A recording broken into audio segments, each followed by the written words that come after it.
watching now. Every eye's on you. Every single second counts. Will you make it through? It's an uphill battle, and your knees are bruised. When the clock is ticking down, let your powers burn. Don't be afraid of a little fire. Let it boom me. You were born and raised a fighter. Let it boom me. Now everyone's watching. Show them what you do. What you were really here for. What you come to prove. And get them singing.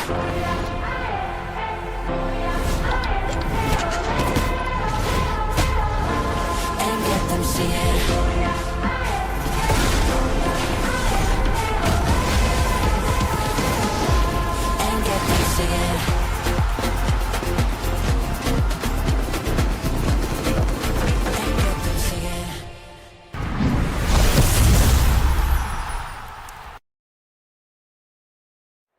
This summer, the heat will rise with every game, every clash, and every choice. And somewhere in that heat, one team out of 28 will break through and stand tall as champions of Free Fire Max Asia Invitational 2026 Summer. 28 total teams, all from India, Bangladesh, Nepal, Pakistan, Indonesia, Malaysia, and Thailand. Teams will come in hot and will only have one purpose: to be crowned by fire. South Asia play-ins starts from June 12th to June 14th. 18 teams will kick off the South Asia play-ins and will be divided into 3 groups of 6 each. 8 teams from India, 5 teams from Bangladesh, 3 teams from Pakistan, and 2 teams from Nepal. In a round-robin format, each group will play against the others over 3 days. At the end of day 3, only the top 8 teams out of 18 will move forward. For the remaining 10 teams, the journey ends. Main event starts from June 18th to June 20th. The 8 qualified teams from South Asia play-ins will then be challenged by the 10 invited teams. The top Indian team from Free Fire Max Asia Invitational 2026 Spring. 1 team each from Bangladesh, Nepal, and Pakistan. Joining the fray will be teams from across the ocean. 2 teams from Indonesia, 2 teams from Malaysia, and 2 teams from Thailand. Once again, 18 teams are split into 3 groups of 6, and in a round-robin stage that will last for 3 days, only 12 of the finest teams in all of Asia will move on to the last challenge. Grand Finals on 21st June. 1 day, 1 opportunity, no second chances. The Grand Finals will be played in Champion Rush format. To claim the title of champions, a team must first reach 90 points to activate Champion Rush, and then secure a booyah.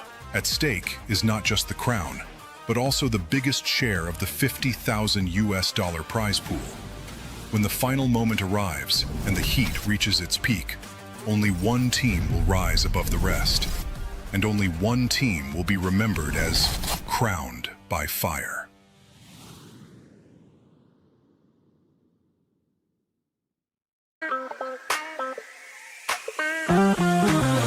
Let's see आगे बढ़ के क्या ये सामने कुछ और फ्रैग्स एकत्रित कर पाएंगे। एनजे ओहायो को डाउन किया गया है। यहाँ पे ऑटोबॉट्स के कुणाल जीवित है। मैट गॉड सामने की तरफ फुवारा को भी डाउन कर दिया गया है। टीम अकीन के पास एडवांटेज था, बट क्या मैट गॉड यहाँ पे इस पोजीशन से कम बैक कर पाएंगे? क्या यहाँ पे क्लच कर पाएंगे?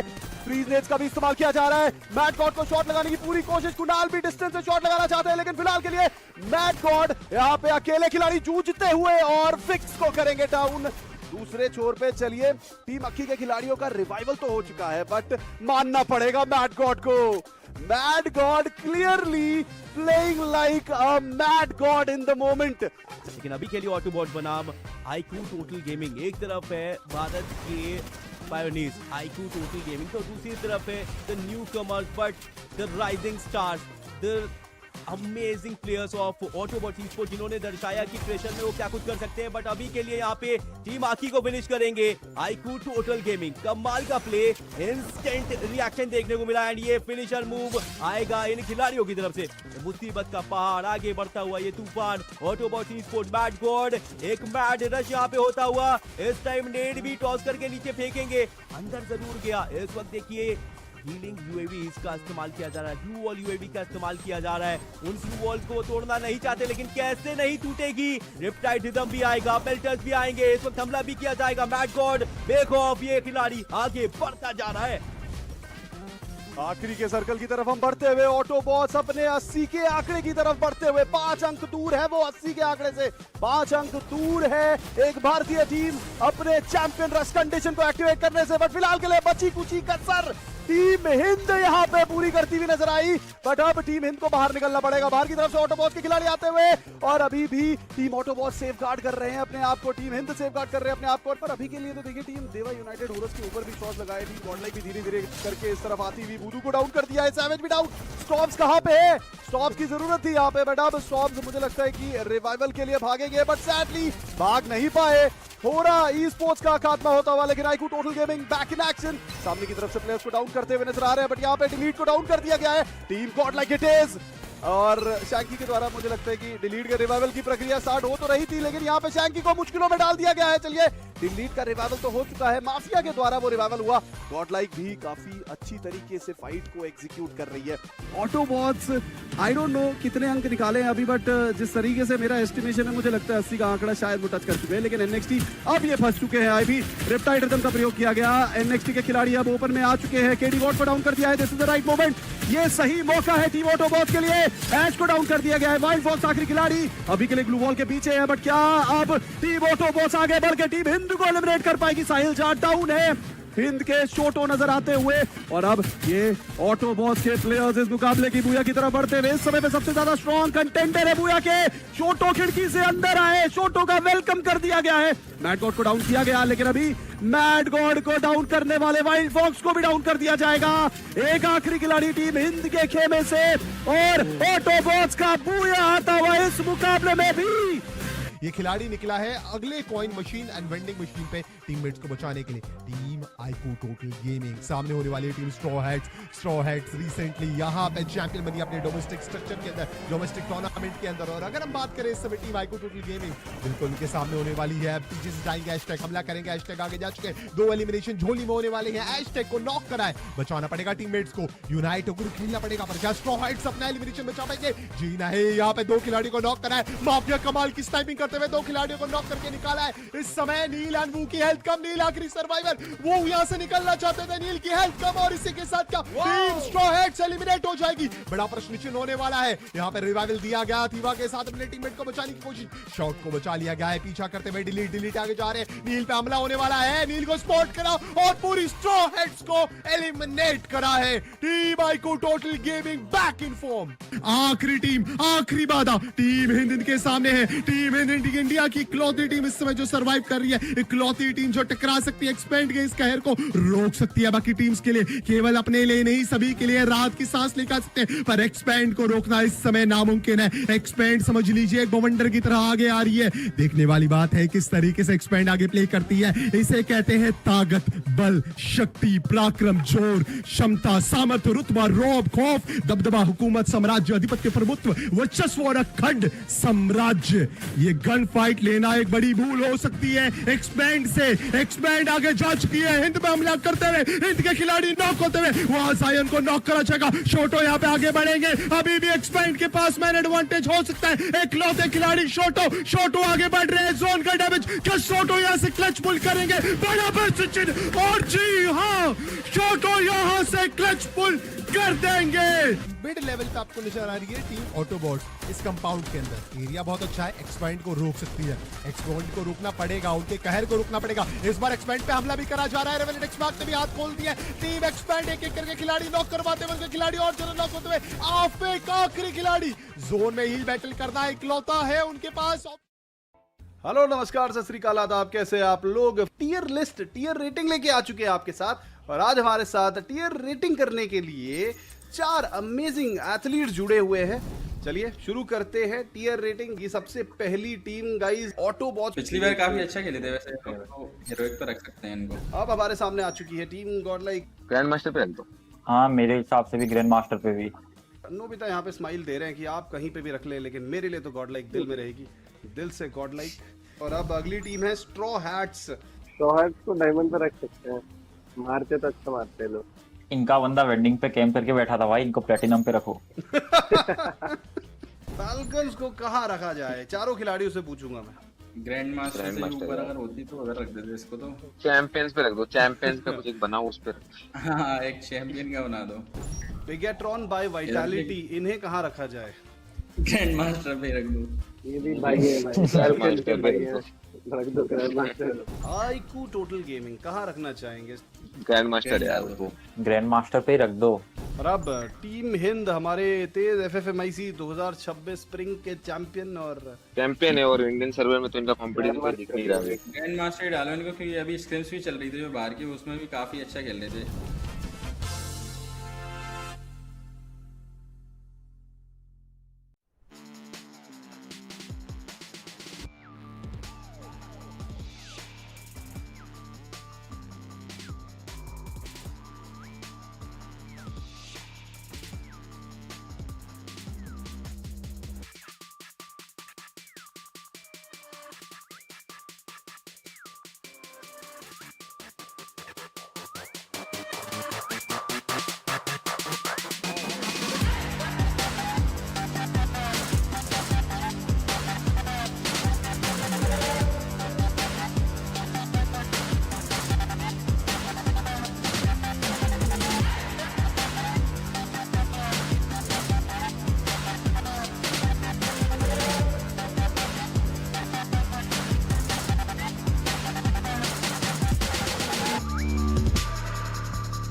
Ladies and gentlemen, welcome to the show. This is the Free Fire Max Asia Invitational 2026 Summer Main Event. And the journey for the crown is slowly building up. After grueling play-ins from South Asia teams this week, we're going to introduce some boss matches with top teams coming from both South Asia and Southeast Asia. Will they be going through onto the grand finals? Who will be burned and who will be getting the ticket to ground by fire? I'm Neptune Jam Garcia, together with the one and only Cripson, will be your casters for the first half of the day. Thank you so much for the warm welcome, Neptune. Although, while it was a warm welcome for me, for these teams, it will be a fiery, hot welcome. And those who cannot handle the heat will crumble down to ashes. And those who can survive the heat, they will be crowned by the fire. This is the Free Fire Max Asia Invitational 2026 summer. And oh boy, it's a scorchingly hot summer for some of these teams over here. They've already gone through the ringer, right? In a few moments, we will just be witnessing the tournament timeline, and then you will realize that the South Asia play-ins that just happened last weekend were absolutely banging. If I saw that tournament with my with no context, you know, if you did not tell me what that tournament was like, I would have assumed that this is the FFMAI Grand Finals. That's how intense the matches were. But they will become even more intense now going into the main event. So I am super excited. And I agree. I mean, even from the South Asia play-ins, there's a lot of clutch moments, especially in the final day. And it's just unfortunate that those who managed to play in the first 2 days really couldn't do anything to like put themselves on the board on the top 8. But that's how it is right now. Even for this week, as we go into the main event, we only have 3 play days, and for each group or for each team, they have 2 play days each. And the following day with the grand finals. So we'll touch up on more of that later on. I'm really looking forward as well to those who are being introduced to the Free Fire Max Asia Invitational for the first time. We'll have 3 of those later on being introduced to everyone. Yeah, and speaking of introductions, let me first introduce you to how this tournament started. We started last week. 12, 13, and 14 June were the South Asia play-ins, with the best teams from India, Bangladesh, Nepal, and Pakistan were duking it out. And out of those teams, only 8 have made it to the main event, which will begin today, and it will go on till Saturday, 20th June. And then on Sunday, we will have the grand finals, which will be followed in the Champion Rush format on 21st of June. Yeah, and as you did mention, 3 days from South Asia play-ins. We had 18 teams and only 8 managed to push through onto the main event. And we're going to introduce 10 teams right here into the main event as well. I'm really looking forward to what teams has to offer, because for some of those South Asia teams, they've done a lot already, as we talked about, as we were hyping them from the beginning of the show. And the introduction of 10 giants coming from South Asia and Southeast Asia might either make them slow down a little bit, or they make them stronger because they're motivated against the top dogs that we have in the mix. Yeah, and while they've been motivated, they have already shown us what some training and motivation can do. I mean, last time in the FFMAI 2026 spring, we saw most of the Indian teams qualify from the South Asia play-ins. This time, there's only a handful of Indian teams, only 3 to be precise. Teams from Bangladesh and Pakistan have really stepped up, so the South Asia play-ins were super intense. And the top 8 from South Asia play-ins, we had Team Apex Gaming, we had SHUL, we had REVENANT, XSPARK, Total Winner, HOTSHOT, Extreme X, and all of those teams will be joining the current champions, or the current contenders coming in from the main event. So that will bring us to a total of 18 teams, and only 12 of them will make it to the grand finals, where we will be following the Champion Rush condition. For those of you who are not familiar with the Champion Rush condition, you will need 90 points to activate this condition, and once you activate it, you need to win a booyah to be crowned as the champions. Now, last year, this condition was set at 80 points, but then the level of competition kept increasing so much, we realized that teams can activate this Champion Rush condition in like 3 games. We had a team activated in 3 games last FFMAI, so we had to raise it a little bit to 90 instead of 80 this time. But then again, even if you activate it first, it's not sure that you will be the champions. And we know for a fact that there's a champion rush curse that has been happening. But hopefully it doesn't happen right now, and those who activate it will be the champions, because the champions will be getting the bigger piece of this pie of the $50,000 prize pool that we have overall. The champions will be getting 15,000. It goes down drastically on the second place, but good story for everyone who's participating in the main event. They will get the minimum of the 500 US dollars on the 18th place if they get in the 18th place. So hopefully they stack under the points right there, because you don't want to be left out with only chump change out of the prize pool. Exactly. And while getting some amount of money is respectable, while making it to the main event is respectable, you obviously want the bigger chunk of the prize pool. And how do you get that? By earning as many points as possible. So let's take a look at the point system. Most of you will be familiar with this already, but for those of you who are new over here, let me introduce you once again. If you win the game, if you win the Booyah, you get 12 points. If you come in second, you get 9 placement points. If you come in third, you get 8 placement points. And similarly, the number of placement points keeps on reducing the lower you go in position, with the last 2 teams not getting anything at all. And if you get eliminations, each elimination will bring you 1 point. So you have to get in a good balance of placements as well as elimination points. And let's say for some reason you are tied up with another team with the same number of points. How do you break the tie? We will first compare the number of booyahs you have. If that also happens to be true, then we will take a look at the number of total eliminations. And if that is also true, which is highly unlikely by the way, we will check the ranking in the final game. And only then we will place the team with all of these criterias higher. There is one more criteria that you need to keep in mind though, that you need to be super creative. Every player in the team needs to have a different active skill. So you will need 4 unique active skills in the team. You cannot have 2 people use the same ability. And you mentioned about being creative at this point, and we've seen a lot of teams being creative, using some of the off-meta skills right there, especially the snipers. Most of the time we have the Nero, we have the Skylar, as well as the Moors being put in, but in some cases we are seeing some Iris as well. It's not only the snipers, even for those of the rushers and the support are bringing in a combination of different active skills together with the passive that they have. You can see the intention of some of the teams. So I'm really looking forward to what creativity and what imagination the teams will have right now. But again, it's up to them to bring that fire with mechanical skills and other tactics as well. But let's introduce the teams and the groups that will be playing for today. We have Group B and C, and from Group B we have Demon's Pride, BANGLA Unity, Team Apex Gaming, Team Falcons, RQ KAZU, DRS Gaming, and for Group C we have MAQNA Esports Club, Straw Hats, REVENANT XSPARK, HOTSHOT Esports, AUTOBOTZ Esports, and BIGETRON by Vitality. Yep, and for those of you who have watched the previous iterations of FFMAI, you will realize that BIGETRON by Vitality are really hard hitters. They almost won the 2025 championship. When I say almost, they had the highest number of points, but then their championship trophy was stolen away from them by Avida x KDC. But unfortunately, they are not the only team who have been facing these kind of heists. I mean, we have seen BIGETRON getting their trophy stolen from them on several occasions. So maybe this time they can finally come in and take that W.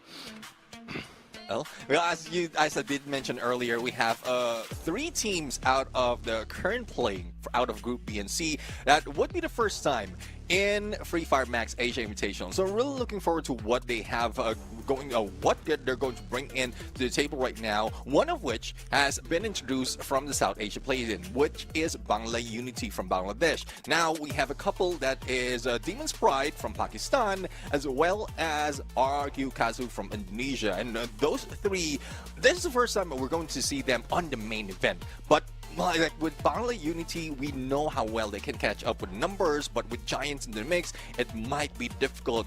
Another fun fact is we have one team in Group B and C that has been in here for the 3 iterations of the Free Fire Max Asia Invitational, and that's REVENANT XSPARK. Unfortunate for them, they really couldn't get close to the grand finals on the 25 season. They end up on the 9th place on the play-ins and then pushed down to 16th on the main event. They did manage to get the first on the spring season, but again, 10th place on the grand final. So it's still unfortunate for the team, and hopefully this is time for them to rise up. Yep, and this time I think they should be able to rise up well because Revenant XSPARK have also had a lineup change. You see Kunal over here, he used to be the IGL for AUTOBOTZ Esports. So now that Kunal has entered Revenant XSPARK, AUTOBOTZ are left without an IGL. They will have to restructure their entire lineup, and that's why they've had to introduce Power and Kohli into the roster. So there are a couple of roster changes for these teams coming in, and this will be their first tournament after the said change. So let's see how they adapt to it. They will have 6 games to adapt today, and then a couple more tomorrow, especially for teams in group number C.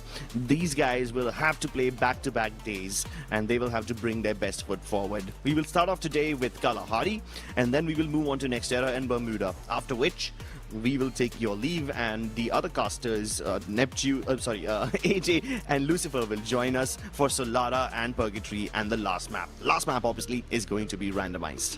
Yeah, well, let's see though. In Kalahari, first map for today, we've seen some information already, some numbers being brought in by those coming from the South Asia play-in, especially Revenant XSPARK, who managed to get 2 booyahs out of there. But a few fun facts as well. We have 5 teams right here who really has taken the board out of their region. Team Apex Gaming being the champions of the Free Fire Max in the Cup and the 26th spring season. Now, same goes with Straw Hats in their own region of Free Fire World Series for the spring season, as well as DRS Gaming being the number 1 in Nepal. We also have Demon's Pride from Pakistan, who's being number 1, and All Gamers Global, who is number 2 in Free Fire World Series Southeast Asia Spring. And I'm really loving that we have these top contenders who will be joining the mix right now in the main event. Yep, I believe over here you have All Gamers Global, who can kind of relate to BIGETRON, you know. They almost won the FFWS SEA Spring, had a lovely start with a great booyah, but then WAG just stole it away from them by getting so many booyahs on the trot. So this time, hopefully, All Gamers should be able to get their revenge. And considering that AG over here will have not much trouble going into Kalahari, I think they will have a good start for themselves. And these will be the preferred drop spots of the teams in Kalahari. Keep in mind that these are subject to change, so take these with a pinch of salt. As of now, we see potential drop clashes in Mammoth between Straw Hats as well as Demon's Pride. Straw Hats, the best team of Bangladesh, versus Demon's Pride, the best team of Pakistan. We have a South Asian face-off over here in Mammoth. Meanwhile, in Refinery, you have the number 1 team from... they used to be the number 1 team of Pakistan until they were overtaken by Demon's Pride. We have HOTSHOT versus RRQ in Refinery, and a potential clash, DRS versus Revenant XSPARK in Shrine. So a couple of potential drop clashes on the horizon for us, but I wouldn't be surprised if these teams start off a little easy. Just, go for those split drops to minimize risk. And I really don't expect some of the teams over here to take a very risky approach and full send onto teams right from the get-go. Yeah, exactly. I mean, in most cases, the first game is where everything is slowed down, unless you really have momentum. I would expect that South Asia play-in's team will be going for the hot drops against those teams that was part of that mix. But we're also going to have a little bit of a prediction time at this point. I'm really loving that we have more info right now for the teams, because it's not only the details that we have from South Asia play-in. I'm pretty sure you also did a little bit of research on some of the teams, but we'll to see, or we would like everyone to see which team, top 3 I would say, we have on our predictions out of game number 1 Kalahari. And you have BIGETRON by Vitality in there, but I'm seeing Falcons in comparison to my Revenant XSPARK, as well as your AUTOBOTZ against my HOTSHOTs. Yeah, so I think we just really agreed upon the BIGETRON factor over here. Considering that they are a very elimination-hungry team, I expect that they, out of all people, will probably start off really well. Even if they don't win the Booyah, even though Kalahari isn't exactly their strongest map, they seem to have a good amount of eliminations on this map all the time, so that's why I'm rooting for them. And the reason I've also picked up AUTOBOTZ is, again, they're a very elimination-hungry team. They always struggle to get the Booyah, regardless of what map it is, but I'm expecting them to have a high-scoring game. And then, Falcons, come on. Falcons, they're a pretty easy choice. They're a very safe choice. It's easy to pick them up as your pick. So, yeah, I've just gone for a very safe one. Well, let's see now. I mean, some fans out there, Falcon fans, might really be, I would say, I say questioning my predictions right now because again, BIGETRON by Vitality, I do agree. From Southeast Asia Spring, they had 2 Booyahs out here around 100 plus. Overall, though, we're talking about that. It's not just the grand finals, but overall, they managed to get 100 plus in the points. REVENANT XSPARK, though, from South Asia play-ins, they managed to get 2 Booyahs in here, 67 in total on the points. And HOTSHOT, though they didn't get any Booyah, but we know that they can bring in the fire. They can bring all those elimination in. So just close to REVENANT XSPARK with 61 points. So I just based it on numbers, but again, it's up to the teams right now to prove me wrong. And I really urge the team to prove me wrong right now on my top 3 predictions. Yeah, I mean, a lot of people would have doubted my Falcons prediction as well, right? Because Falcons were doing really well before the start of 2026. Yeah. I mean, in 2025, they literally won the Southeast Asia Fall Championship in Free Fire World Series. And then when you come over to the 2026 spring season, they finished 9th. They were just barely in the top 10. So, yeah, their form also has taken a bit of a dip. But right now, the only dip, or rather the only drop that I'm looking forward to is the teams dropping into this deserty dunes.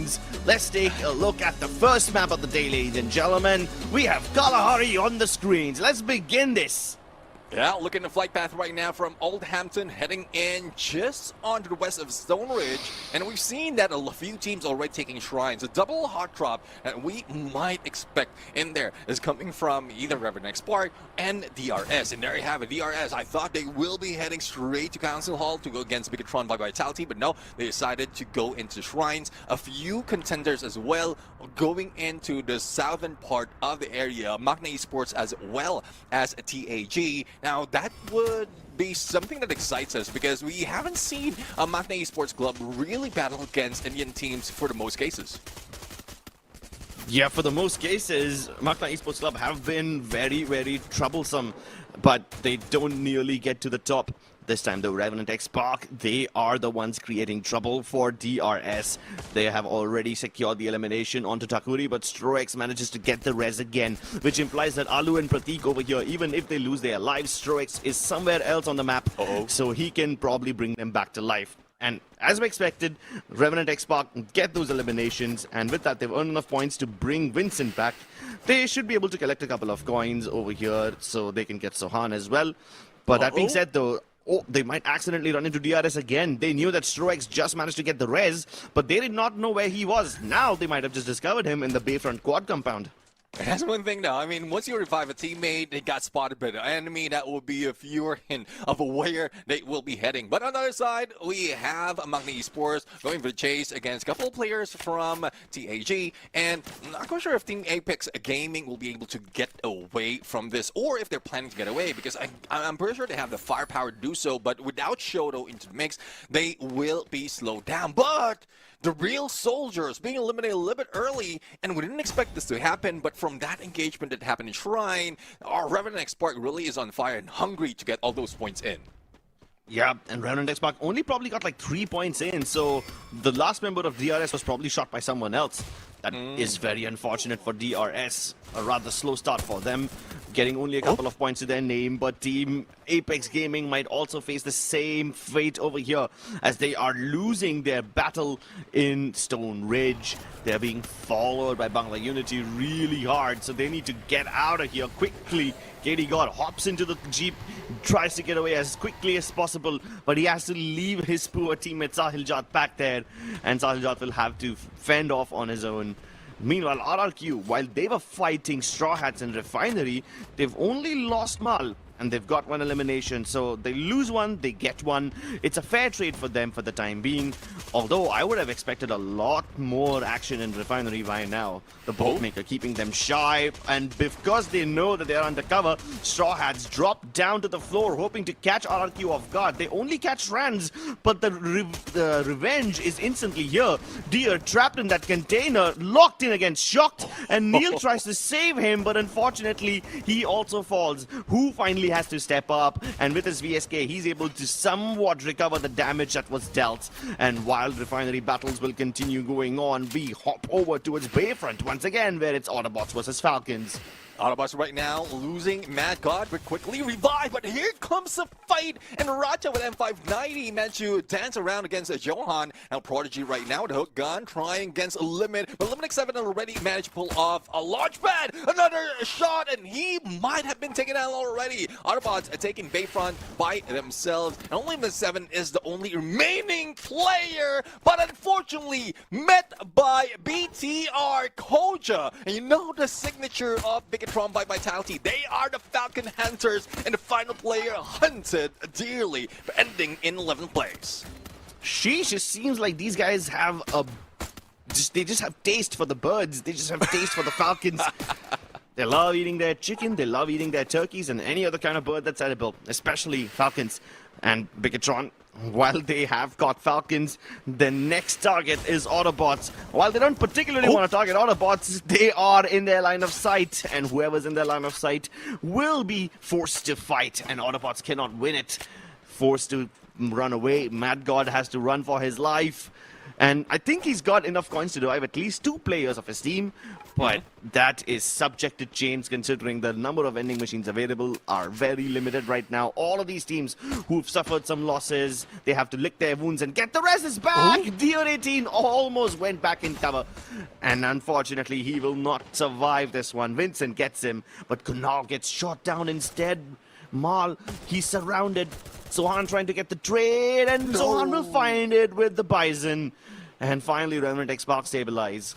And it's one thing though, I mean, from the roster of RQ KAZU, one change that is really evident is how Maal is engaging in battle. Now he can go in a CQC without really relying on the long-range weapon. But it's just unfortunate that he's still in a practice stage. So without any backup, he might be taken down, especially with a number of opponents against you. But there's that improvement that we are seeing. And I guess they're prepared on a global stage as well. But speaking of global stage, this HOTSHOT from Pakistan has been seen in most of the global stage, but this is the only time that they are really performing. For the South Asia plane, started topping the board, being pushed down, but still, they managed to go into the main event. Now, they're slowly building their momentum. Similar to some of the top dogs that we have in this mix coming from Southeast Asia, they don't want to engage early into the fight, but wait for mid lane until they get into a more comfortable spot in the halfway through after the game, and then that's where they start rocking the points compared to BIGETRON by Vitality, wherein they're just hungry to get elimination.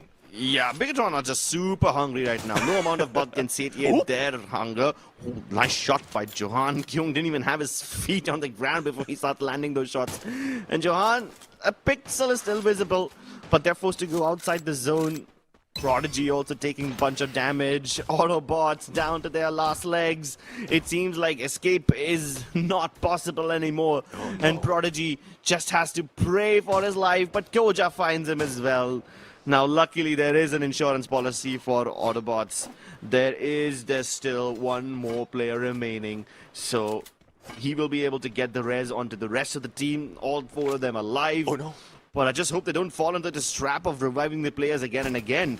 Derian, he has to run as well. Last member of his team tries to go around the corner. Sihan pre-fires him. And MAQNA Esports Club are the 3rd team to fall. And that's what I'm talking about. MAQNA Esports Club, there's a lot of potential for them from Southeast Asia. But even then, they were being eliminated a little bit early. But now, BANGLA Unity, a team that really slowly clutched their play towards that play-ins from last week, are now building a momentum, or has built that momentum already. And they managed to take down MAQNA Esports. Staying outside, though, is, I would say, still safe for the moment until we get to the 3rd and 4th phase circle, where they might need to get in like early in the middle of the next phase so that at least they will not be taken in the zone. But even with the team boosters, it's still a good plan to find real estate, because there's a lot of gatekeeping that will be happening with the 9 teams remaining in this fight. Yeah, and real estate is going to be important. RQ realize that. That's why they're heading towards the sub already. It's going to be one of those places where a lot of teams can just sneak up under you. But as long as your situational awareness is amazing and you guys have those drones, you should be able to keep an eye on everybody. So they've got that care package for themselves. They've got the sub area under their control.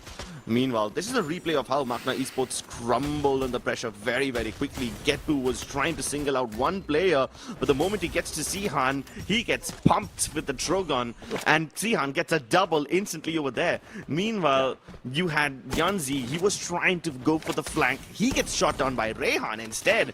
And just like that, MAQNA Esports Club were destroyed in a matter of seconds. Oh, but we have another battle brewing over here, just to the south of Bayfront. We've got AUTOBOTZ versus BIGETRON. This is probably like round 3, man. These guys have been fighting each other since so long. I saw them fight in Bayfront, then they fought outside of Council Hall, and now they're fighting in Bayfront again. And every single time, AUTOBOTZ have to rely on revives. Prodigy, as the last man standing, does manage to revive 3 of his players, but how many times will they keep on doing this? They cannot just keep on reviving again and again. They need to fight back. Prodigy answers by getting that knock, but no, Deeks is able to stabilize instantly. And BIGETRON, it seems like out of the 12 eliminations they have, at least 6 or 7 minimum must have come from AUTOBOTZ. And one thing though, I mean, this is something that will save those being revived, because BIGETRON by Vitality doesn't really look up much on those who's dropping. They're just focused on those on the ground, and it can give way for AUTOBOTZ, who will be spreading out, who's going to be revived in that fight. But as we've seen, BIGETRON is really on the hunt. The moment that they see an opponent dropping from those parachutes, they will be heading in that direction quite quickly, especially in Kalahari, where you don't only have the launch pad, you also have the hook gun to work with.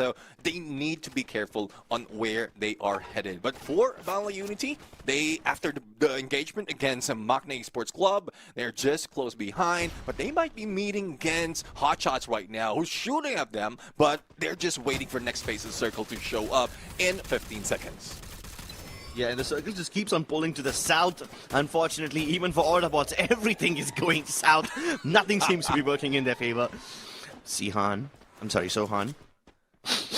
Sniff. He can smell his opponents. He can smell their fear, and he finds power. There you go. Another one down. They were running from BIGETRON, but they end up hiding against REVENANT XSPARK as well.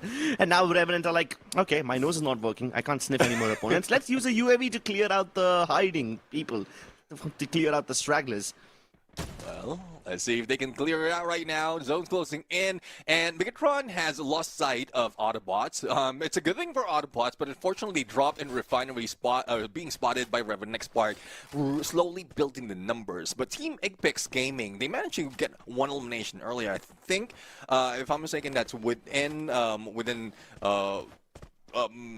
somewhere on the eastern side in Bayfront as well, but they might be able to get a few more as they're tagging up some players from BIGETRON by Vitality. Elimination leader doesn't matter if you cannot survive these shots from afar. You cannot spot out Team Apex Gaming, then you can't really fight against them. And we've seen BTR, only one sniper to their side, despite of this being Kalahari, and they have the capacity to bring that double sniper.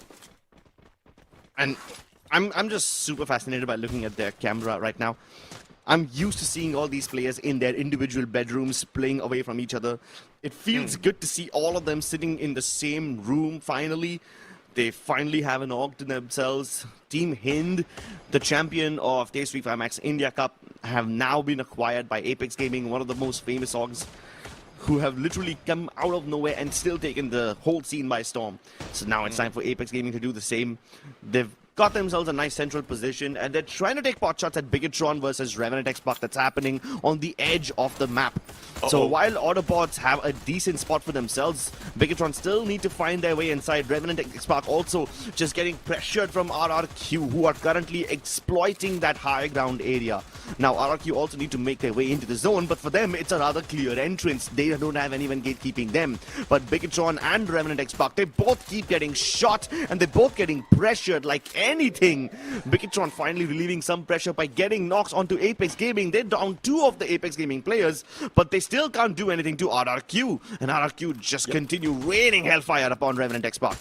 And there's one thing though, I mean, one reason why REVENANT XSPARK is being shut down is because they have their back turns against RRQ. And if you're going to shoot someone out, then those are the one who couldn't fight you entirely and who's being distracted by another team. Though they don't know it's BIGETRON by Vitality who's going against REVENANT XSPARK, but the moment that they got away from the confines of those glue walls and stepped into where those elimination happened against REVENANT XSPARK, that's when RRQ now is moving. Straw Hats though, against Demon's Pride, a one grenade coming from Aswab. This might be the downfall of the team, but unfortunate for them, they were healing up already, and I believe it's those inhalers that saved Shock for a bit, but the Who will be taken now, even nil, and as quickly as that, the moment they step in, they got annihilated, and Straw Hats is out at 8.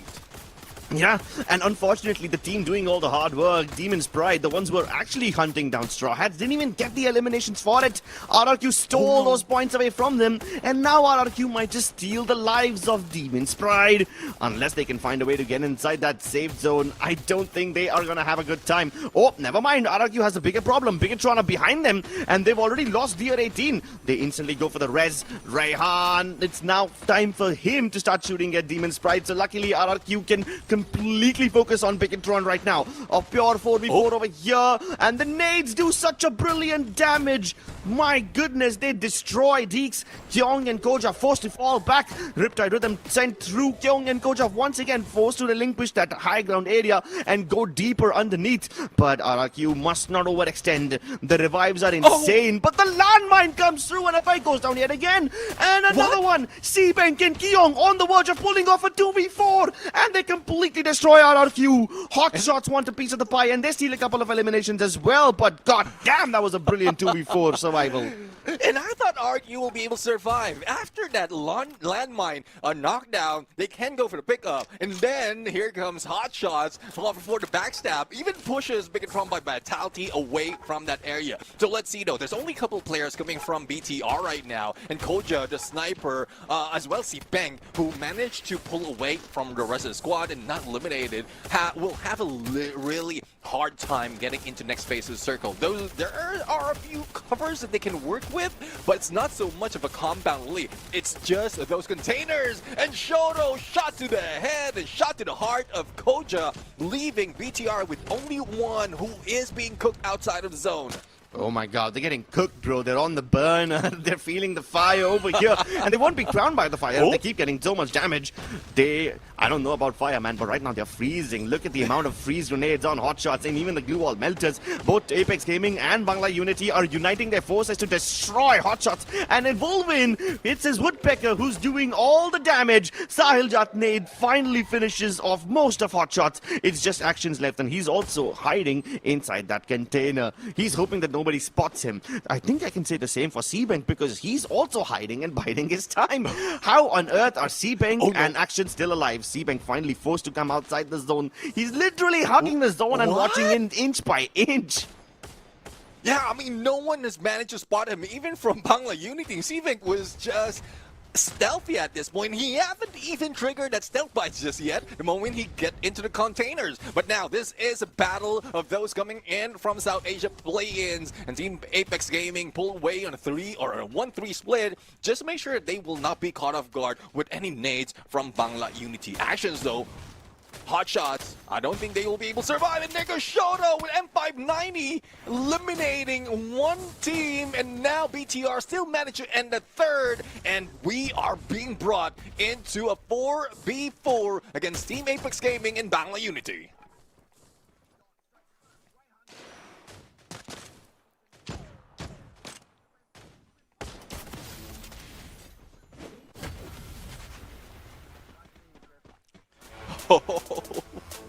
Oh my goodness. Team Apex Gaming introducing themselves to everyone into the main event.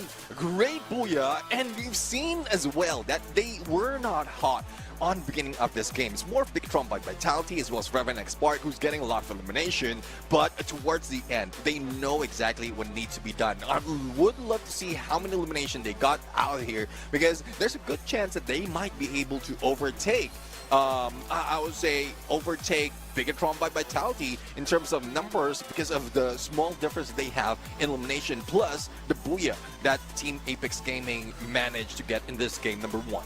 Oh, yep. Team Apex Gaming, how on earth have they pulled this off? They managed their opponents really well. BIGETRON by Vitality were basically destroyed in that battle against RRQ. Even though they survived, they were on their last legs, which basically set Apex Gaming up for success. And look at the way they move in with their hook guns, instantly closing in the distance. KD gets the first knock, and as soon as they get it, they know that Sihan, Rehan, they both are close together. They will go for the res, and they pounce upon Rehan, instantly preventing them from getting the revive. And as soon as that happens, Team Apex Gaming, they had the numbers advantage already, and they knew that they just need to close it out. But despite everything, despite all their best efforts, BIGETRON by Vitality still have a very good amount of points. 15 eliminations and 23 total points for BIGETRON by Vitality. It's amazing. And I think it would have been higher if they did not lose most of their forces in that clash against RRQ and HOTSHOT Esports. Yeah, I do agree. And it's thanks to CVINC as well. He managed to squeeze himself in there in 3rd spot. On a solo mission, Stealth Bites, he's not even using any launch pad to move away from Reza Squad. It's more of the stealth that CVINC managed to pull off. And I did point out earlier that out of the full squad of BTR, only 3 in the front lines, and CVINC was just flanking away to get an angle on that snipe, but that is a savior of the team in terms of placement. But I'm really loving that BANGLA Unity is still on the roll with getting a few elimination, ending in a final circle, but there's still a lot more work to do because the moment they give an opportunity for teams or the invited teams to study their approach, then they might be taken down early. But there's no questioning that Shoto was MVP in this game. Shoto almost always has been the MVP for Apex Gaming, whether it's in this particular game, whether it's that 1v4 against Xpan in the previous FFMAI, or whether it's him being the MVP of the India Cup. Shoto always has been the torchbearer for his team, basically doing most of the damage every single time. And it's not like he carries the team, right? But he is the highest impact fragger because it's often his shots that make or break the fight. So this time he's got 4 eliminations, which is rather humble for a man of his caliber. 2,500 damage on him, and Shoto was wielding the Oscar, as you might expect. Dreki along with the Joseph, J-Beebs and Nikita. So it basically turns him into an all-rounder. The J-Beebs for survivability, Joseph to make sure he doesn't get hit by any other abilities, Nikita to keep him sustained in the fight. And his teammates also set him up for success quite a lot, because you take a look at KD God, he's still one of the only snipers who's still using the Skylar. A lot of people have shifted over to either the Nero or the Morse. Wolvin, good old Enhanced Hammer plus Chrono combination. Like, a lot of people don't use the Enhanced Hammer, but Wolvin still prefers to get his team a little bit of extra damage. So he's using the proper survival tactics, you know, the Chrono along with the Tiva to keep his team sustained in the fight. Meanwhile, Sahil Jat is just being as disruptive as possible. He's the Grenadier with the Beast and Alvaro equipped, Suzy to get that extra money, and the A124 for proper disruption.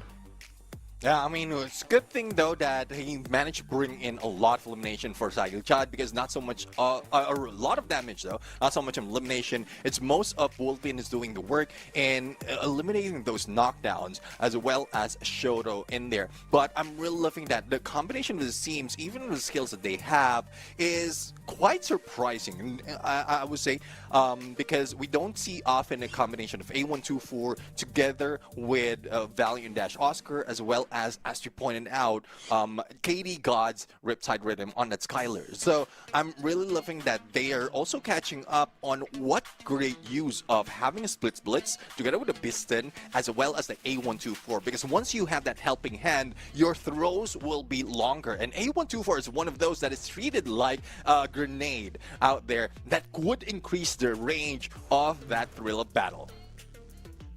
It basically just helps you in multiple ways. So Apex Gaming really prioritizing their throwables, their utility, and if you take a look at their movement also, they were pretty well optimized.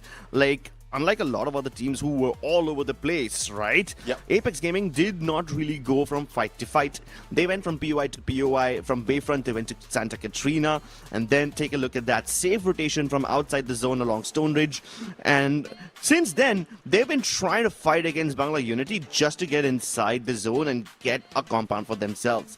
And once they get it, they stay there. They hold their ground. They do not get bothered by the massive RRQ, BTR, HOTSHOT, kerfuffle over there on the outskirts, edges of the circle.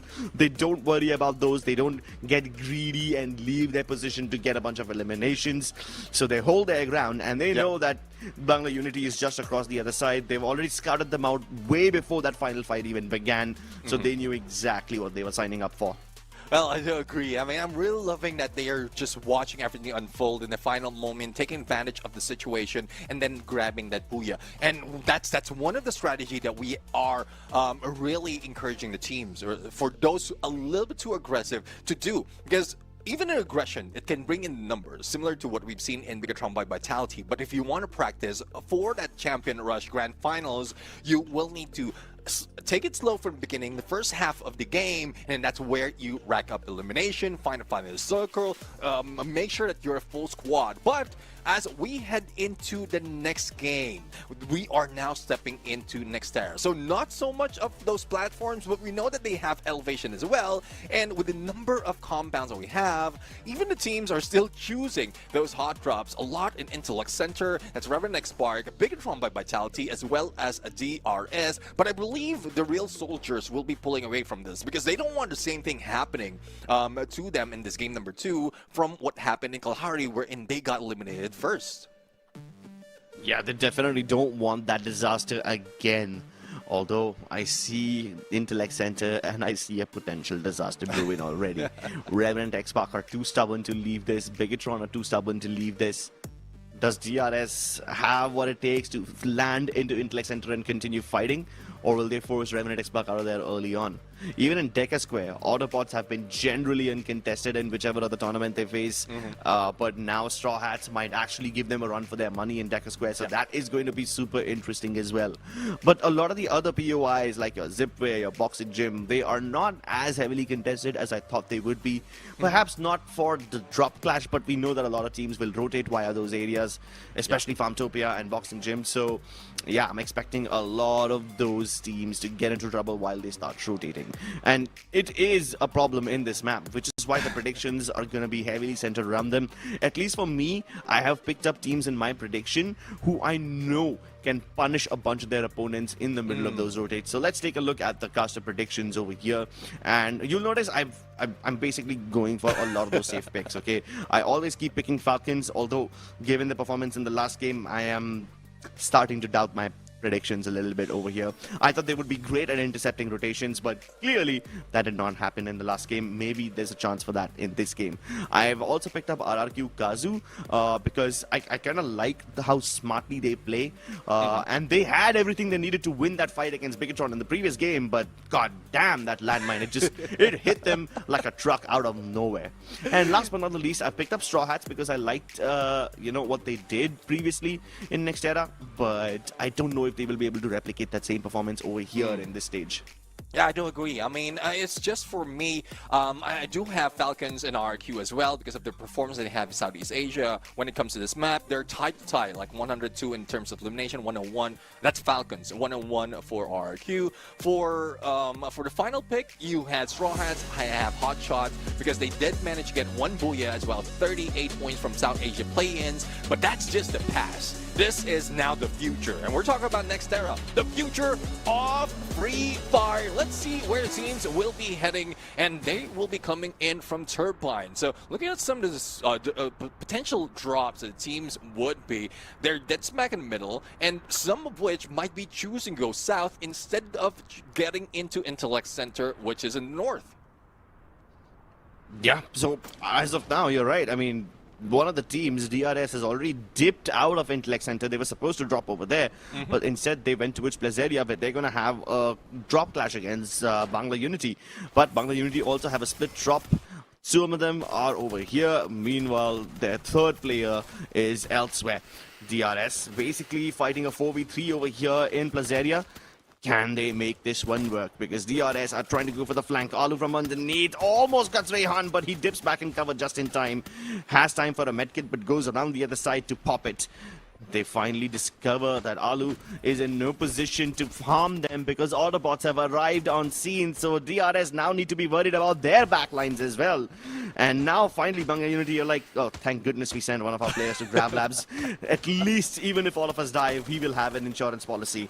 Mad God, though, making out no insurance policies. He's cashing nothing out except for blood of his opponents. He's getting so many eliminations. And even BANGLA Unity are trying to get in there, but Autobots are very adamant about getting their own eliminations. Hunter finally puts Mad God down. He tries to get the shot onto power as well, but that jumping MP5 spray helps him get that guy. And almost all of BANGLA Unity have been wiped out, except for Beerus, who's all the way in Grab Labs.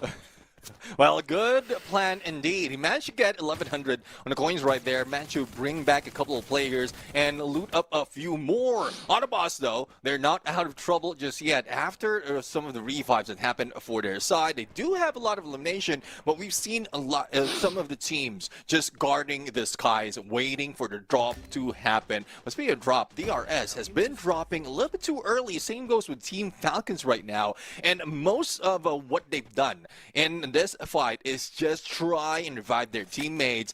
And I'm again, similar to what you mentioned earlier onto the prediction, we might be questioning why we have Team Falcons out there. But out of 2 games, or so, let's say 2-day play day for the team, I'm pretty sure they have a good plan to catch up later on, because it's not really the number one that you need to take in onto this main event.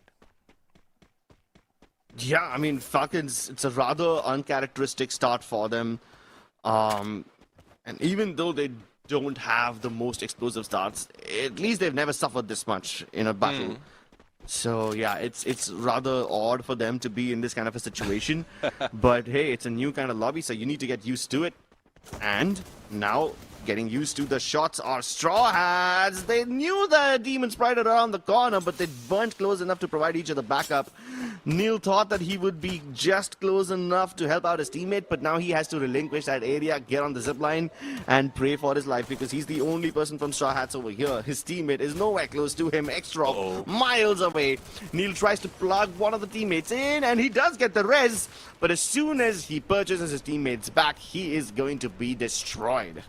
Let's see, though. I mean, destruction mostly happened in this hot drop as well as early engagement, but I guess there's still a little bit of survivability for the teams right now. But Demon's Pride, great on them, getting those 6 elimination, but DRS still in trouble. Earlier, on the initial drop, they lost 2 players already, and I guess those revives not working for them. They couldn't find any position wherein they can take advantage of looting up, as well as taking against a team if in case they step into this battle. But Autobots' mission is not over just yet. DRS slowed them down just a little bit, but Grab Labs would be troublesome right now, especially for those who are trying to jump in and trying to defy gravity, because you will lose those accuracy on those jumps.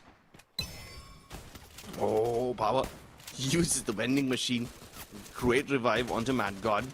Takuri and his teammate Prateek just trying to get the angles, but they can't. Prateek hears them on the other side of the glue walls. He's preparing himself. Tries to go for the reposition in a way where Power can't shoot him. Forced to use the dash early on and regroup with Takuri and Stroex. But wait, Stroex is going outside? He doesn't realize Prodigy's looking at that angle.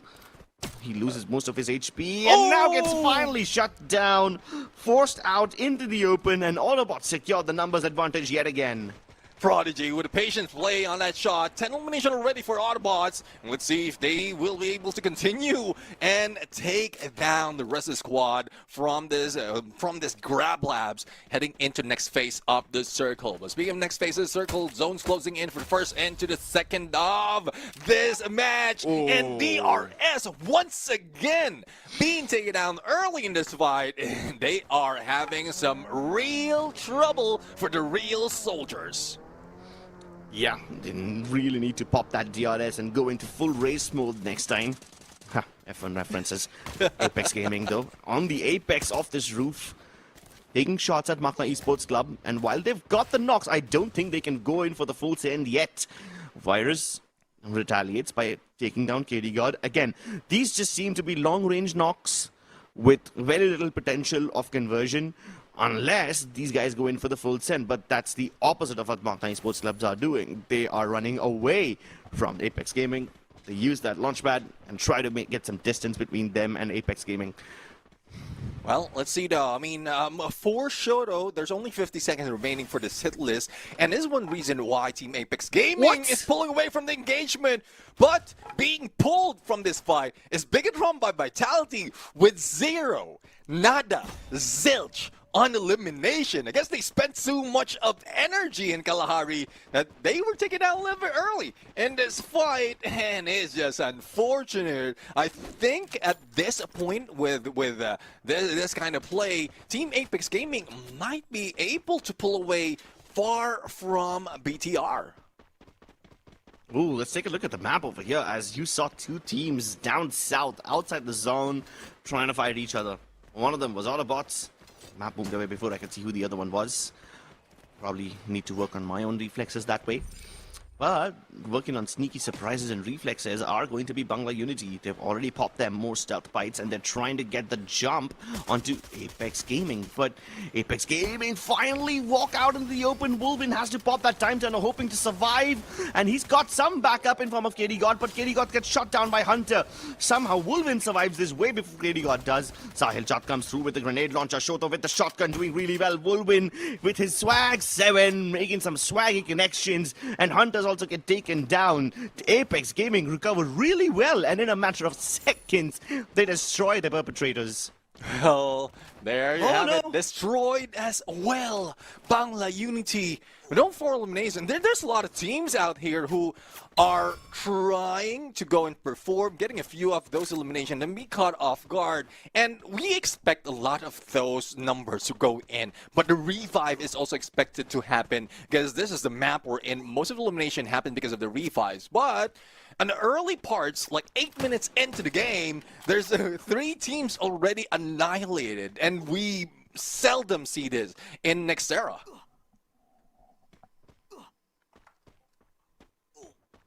Well, I mean, we seldom see things like these, but you also don't often see BTR getting eliminated very early on. So I guess it's just one of those maps where we're going to see stuff that we don't normally do. Let's see. RQ, though, this is one of the plan that they often bring into the table, getting elevation. Even from Kalahari, they have that refinery platform, but now they're trying to build it with this Rustdown bridge. But they will be losing out on a few of those because the zone's closing in already. But I don't think they will be able to get far away top 7-7 from behind. Didn't expect them to be chasing RQ. KAZU. It's a good thing Rans is quick in the feet, as well as having Nativa to pick up his teammates, Bay, quite quickly. Now they are on guard, they are on point, and Maal might be able to shoot them down to give a chance for RQ to pull away. But again, taking the high ground or taking the bridge, heading into mortar ruins, as well as getting into the edge of the circle. It's a good plan for them next to that vending machine, just in case one of their players will be eliminated. Ooh, RQ. You know that they want to have a high elimination game. That's why they're taking all these vantage points. That's why they're taking spots where they don't have to worry about their backlines. And from the edge of the circle, they should be able to focus a lot more on eliminations. HOTSHOTs, again, taking pot shots against MAQNA Esports Club. And I think MAQNA Esports Club have been getting into fights which are rather meaningless, to say the least. I mean, they're getting into these long-range battles where you can only exchange knocks, you cannot get confirmation, but oh my god, just got shocked by the scare of his life. He knew that there's some people around the corner, but he didn't know Mad God was right there. So he passes the information to Xtrov, who is going berserk with that sniper. Getting so many knocks on the trot, instantly cutting down AUTOBOTZ in half. Johan now left standing at half HP on the top of the house. Meanwhile, they try to find Prodigy, but Prodigy is already out of there. Once again, AUTOBOTZ split up, hoping to survive, but I don't know if they'll be able to thrive with this. Just survival is not enough. 11 points is really cool, but Johan now is forced to pop that time turner. Oh no. Even the glue wall is about to be destroyed, so where will he potentially go? I mean, it's difficult right now. Johan has nowhere to go, doesn't have a launch pad, and Shock on one side as well. The rest of the squad just waiting on the other, and Shocked. Well, definitely not shocked at what he's done because he was anticipating for that to happen. Took a while though. VSS on the long range does have the firepower, not so much of damage against those glue walls. But finally, they managed to get that elimination. But for the rest of the squad who's next or just close to the next phase of the circle, they will need to be ready because 11-minute mark, we're still having 9 teams in here and it will be very tight. Yep. Not a lot of real estate left now as we head north of Zipway. There's very few compounds available and teams need to book those compounds before anything can happen. Oh, they're keeping KD God alive using that heal gun. Good job. Team Hind maintained their numbers. Meanwhile, Revenant XSPARK, they've got a nice compound to themselves and Falcons wants it. They want it desperately, but they must not overextend because AUTOBOTZ also taking shots at them. So Han and Kunal turn the tide. They use the grenade launcher, and Kunal, he destroys Ratcha as well. Once again, Limit X7 left all by himself. And he thought that he was not safe over here. He thought he would be more comfortable, more safe in Revenant XSPARK's compound. But forcing that fight was the biggest mistake Falcons made. So now he has to just stay alive in this tiny 2-inch corner and hope that nobody looks at him and he's finally forced to move out. Well, it's a similar story that we've seen earlier in Kalahari. Limit X7 with a final guy, the rest of the squad being eliminated. Now, they do have elimination, but it's not enough. This is not the signature that we expect from Team Falcons, especially from some of the games that we've seen before the actual fight, wherein they rack up a lot of points, but this is where it really matters. 5 elimination, 5 points already. Limit X7 though, still doing some sniping against Aswab from Demon's Pride, but will he be able to revive the rest of the squad because he needs the numbers out here? Ooh, and the numbers really not helping out Revenant XSPARK because they also keep getting shot. Oh, RRQ finally find Falcons. RRQ seem to be that team that is lapping up the remainder of whatever is left. They seem to be lapping up all the people who are struggling to get in there. You know, even Revenant XSPARK have lost so many of their players, and it's thanks to RRQ. But here comes the full send. It's Straw Hats versus AUTOBOTZ, who trying to get up top, hoping to get the angles, but MadGod will go for the spray against Shocked. Extra with that Car 98 is just so good. 2 eliminations confirmed. And in a matter of seconds, Straw Hats have almost destroyed AUTOBOTZ. But wait, MAQNA Esports Club wants a piece of the pie. No. They got the knock onto Nil. They get the confirmation onto Who. And Extra has to run to the vending machine. Even though he has to tank a lot of damage, he's got no choice. And while these two teams are fighting each other, RRQ recognize that nobody can third party on the fight between them and Revenant XSPARK, so they also force the issue. Lucido being forced right now to be taken down. It's Revenant XSPARK. Riptide Rhythm inside. And Vincent almost being annihilated. Now forced to use his medkit. And RRQ still on point to snipe him or shoot him down the moment he steps out of that compound. And there's also a trouble off that lightning zone. But from downtown, RRQ is being dealt with. First with the Riptide Rhythm. And now the jump. It's Team Apex Gaming right now, being the Apex Predator in this fight. Will they be able to take the angle against RRQ though? The God Nade coming from 18 Deer. This might be the downfall of the Booyah Takers from the earlier game.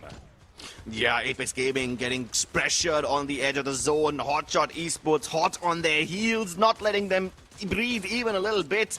Ooh. And while all of this is happening, at least RRQ are no longer focusing on this fight, so Apex Gaming have the bandwidth to reset their fight against HOTSHOT. All the HOTSHOT members inside the single time turner, and you get that Sergeant diving right inside. Wolvin getting his shotgun connections, and Sahil Jat has to somehow recover. They instantly pop the reinforced glue UAV and go for the res onto Wolvin, but while they are doing so, HOTSHOT Esports have also recovered. Another flash freeze, taking them away, slowly, cryogenically freezing them, but the heal UAV pop by HOTSHOTs puts them back at fighting stage. And while all of this is happening, Apex Gaming taking way too much damage from the zone. HOTSHOT Esports are running across, and they're blocking the way for Apex Gaming. It's all up to Sahil Jat. He cannot do much over here, as Leo has his number. He makes the jump shot, but he can't win. But in this battle, even Leo is the last one standing for HOTSHOTs. And even AUTOBOTZ have been completely completely ruin in that clash. It's a game set for RRQ, served to them on a single silver platter, and it's all down to Leo. Impossible odds stacked against him. They hunt him outside the zone, and RRQ win the second game of the day.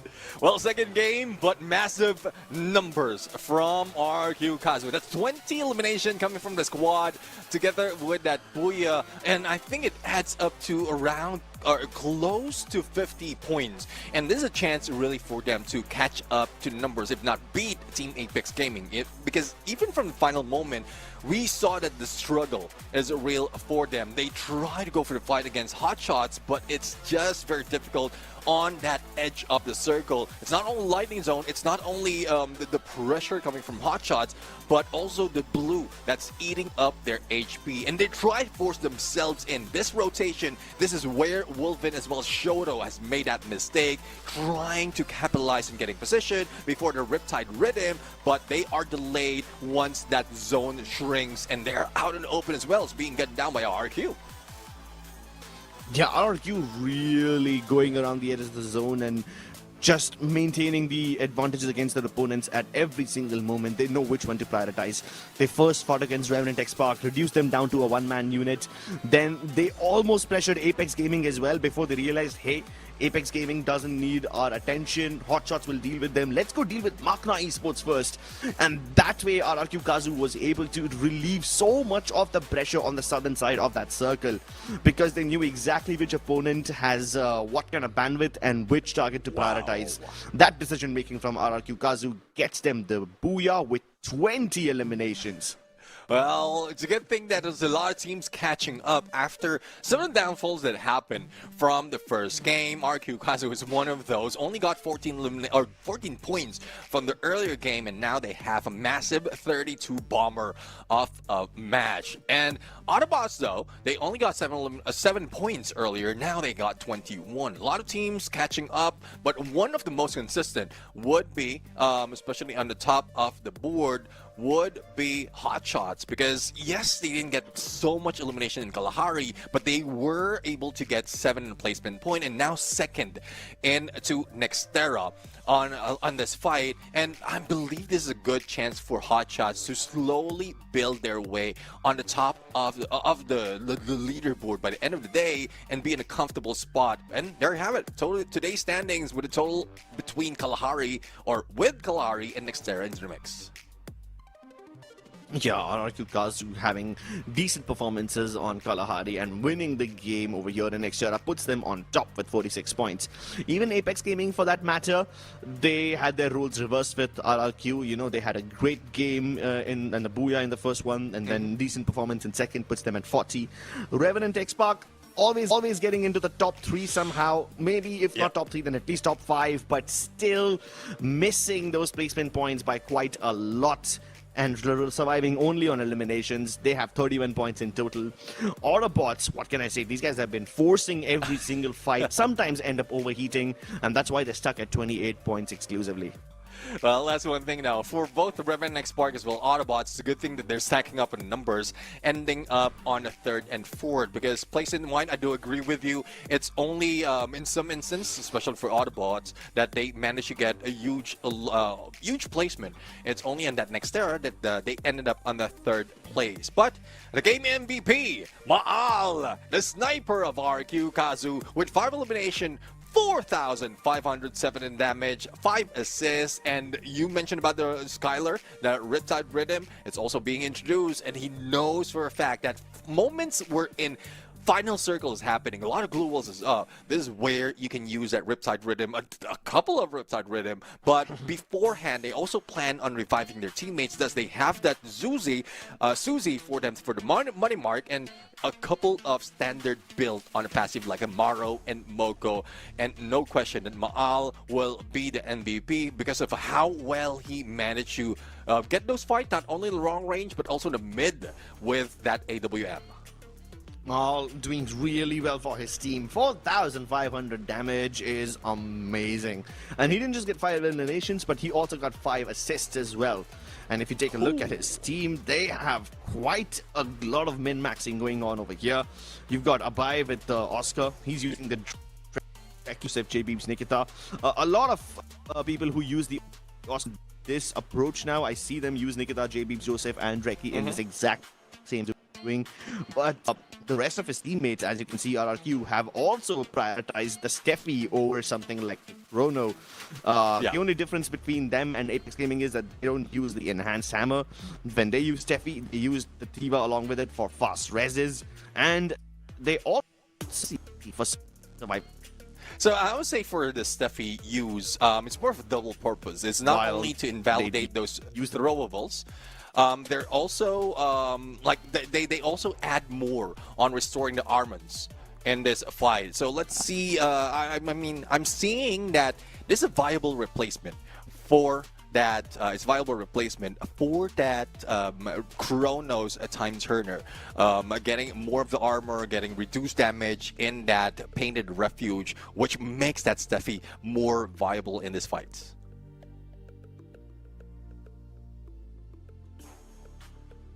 Well, that is some really impressive damage, by the way. Mal with 4,500, and the rest of his teammates dwarfed by his own performance. 1,800 on Ranzi, then you have 18 tier on 1,108 damage. It's ridiculous how much he was doing all by himself. Yeah, I mean, let's see though. On to rotation of teams, especially in this circle analysis, we're going to see how some managed to or tried to survive in their rotation, but RRQ, they are just staying in the edge of circle, trying to get elevation, similarly from what we've seen when they jump into Rust Town, trying to be chased by Demon's Pride into Mortar Ruins, and from then on, they were just waiting. They're just waiting for opportunities to snipe out their opponents and not even get close to them. And from that final circle, they don't have to move that much. They just have to continue anticipating where the shift will be happening, and even in that final team versus team moment, they don't have to shift with the circle. They just waited for everyone to gun against them and then shoot them down. Yeah, and it's all about executing that, shooting them down, the patience for the gunning. It's all about getting that timing right. I'm really impressed by how RRQ can prioritize their targets over here, because there were so many targets to pick and choose from. They already dealt with Revenant XSPARK very early on in that fight inside the wooden house, forcing them to just stay alive with like one member. And then after that, they almost got into the battle between Apex Gaming as well as HOTSHOTs, but then they were like, nope, I think we have better problems to worry about. We have bigger fish to fry. So they went and dealt with AUTOBOTZ and MAQNA Esports Club. Well, frying fish, it gets me hungry right now, but there's only a couple of teams that is hungry for a hot drop. It's Straw Hats as well as BIGETRON by Vitality. If we're looking at the preferred drop spot, both of them are planning to go into Mill. And I guess Bermuda is one of those maps wherein not so much of hot drops would be happening. With the familiarity that they have in this map, they can spread around. They can even choose to get close or drop close to a team, but the exit strategy would be done so fast. So I'm really loving this preferred drop spot, but I also love a little bit of the chaos into the mix right now. For those catching up in numbers like Team Falcons or DRS Gaming, let's include MAQNA Esports Club as well, can rack up on elimination before they get taken down. Woo! I am very excited to see this one, because I've barely seen Mill drop clashes in a long time. At least in the previous season of the FFMAI, we used to see a lot of clashes in Observer and Graveyard for that matter, but it's been a while since I've seen a Mill drop clash, so let's see what's gonna happen. I am going for some really safe predictions once again. I think I always tend to do this on the first day. I tend to get bolder with my predictions as the games progress and as the day goes on, but for now, let's take a look at the caster predictions. And to my dismay, I really thought that Falcons would be able to perform once again. I think it's a bit too late for me to change my predictions now, considering I've already locked them in. So yeah, even though I was very confident about my Falcons pick at the start of this day, I am starting to feel a little shaky about them right now. Well, as one thing, just to set the expectation, I didn't change my RRQ, my pick to RRQ. It just so happens that they do have performance when it comes to this map. So they managed to get 3 Booyahs as well as close to 100 points when they were playing Southeast Asia Spring. Team Falcons is somewhat the same. Thus, they're still in here. But I'm really looking forward to Straw Hats right now. No Booyahs, no problem. 55 in points when they step in here from South Asia Play-ins. And we're talking about this groupings of BNC. They're on top of the board without any Booyahs out of these teams. So really looking forward to how they're going to play it out, but looking to drop from Shipyard, and I believe a lot will be dropping early, taking Shipyard, Bullseye, and Graveyard. Let's include Observatory as well. They are heading into Mars Electric. No one is gearing towards the eastern side just yet, but let's see if that might change, because HOTSHOTs might be taking peak, but they can also get to Kotatua just as easily as that. Yep. And I think there's a potential 3-way clash in Kataluistawa, because you got Autobots over here along with Straw Hats as well as Demon's Pride. Now at least Straw Hats have gone for risk minimization. They send extra off towards Riverside so that they go for a 3-1 split. Similarly with Demon's Pride, they have multiple members in Kataluistawa, but one of them going towards Bhima Shakti. Meanwhile, Straw Hats versus Autobots versus Demon's Pride in Kataluistawa. This battle is on, and the only team who have all of their chips in this basket are going to be Autobots. All 4 of them present over here. Mad God gets the res onto Prodigy almost instantly. Shocked and Neil still trying to hide, but Mad God finds the angle onto Neil, and they are yet to discover Shocked. They know that he's still somewhere inside the house, but they can't go out of the house to find that guy because Shocked is got. And finally it's Johan who gets out and breaks through the barricade, who once again gets res. God's work right now to keep Straw Hats in this game.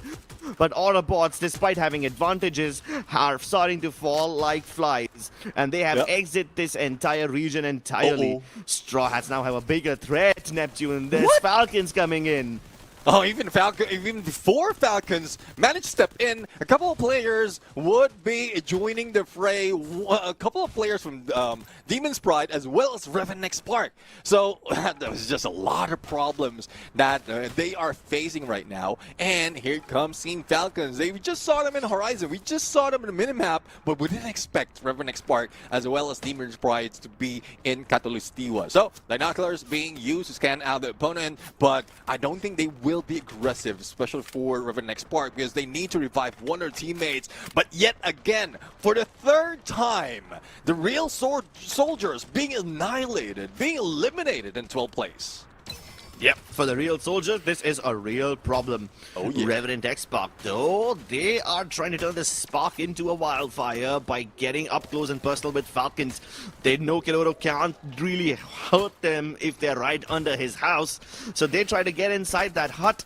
Sohan, Kunal, they're both trying to force the issue, but look who's here. Even BIGETRON by Vitality have arrived on scene, so this is a 5th party situation.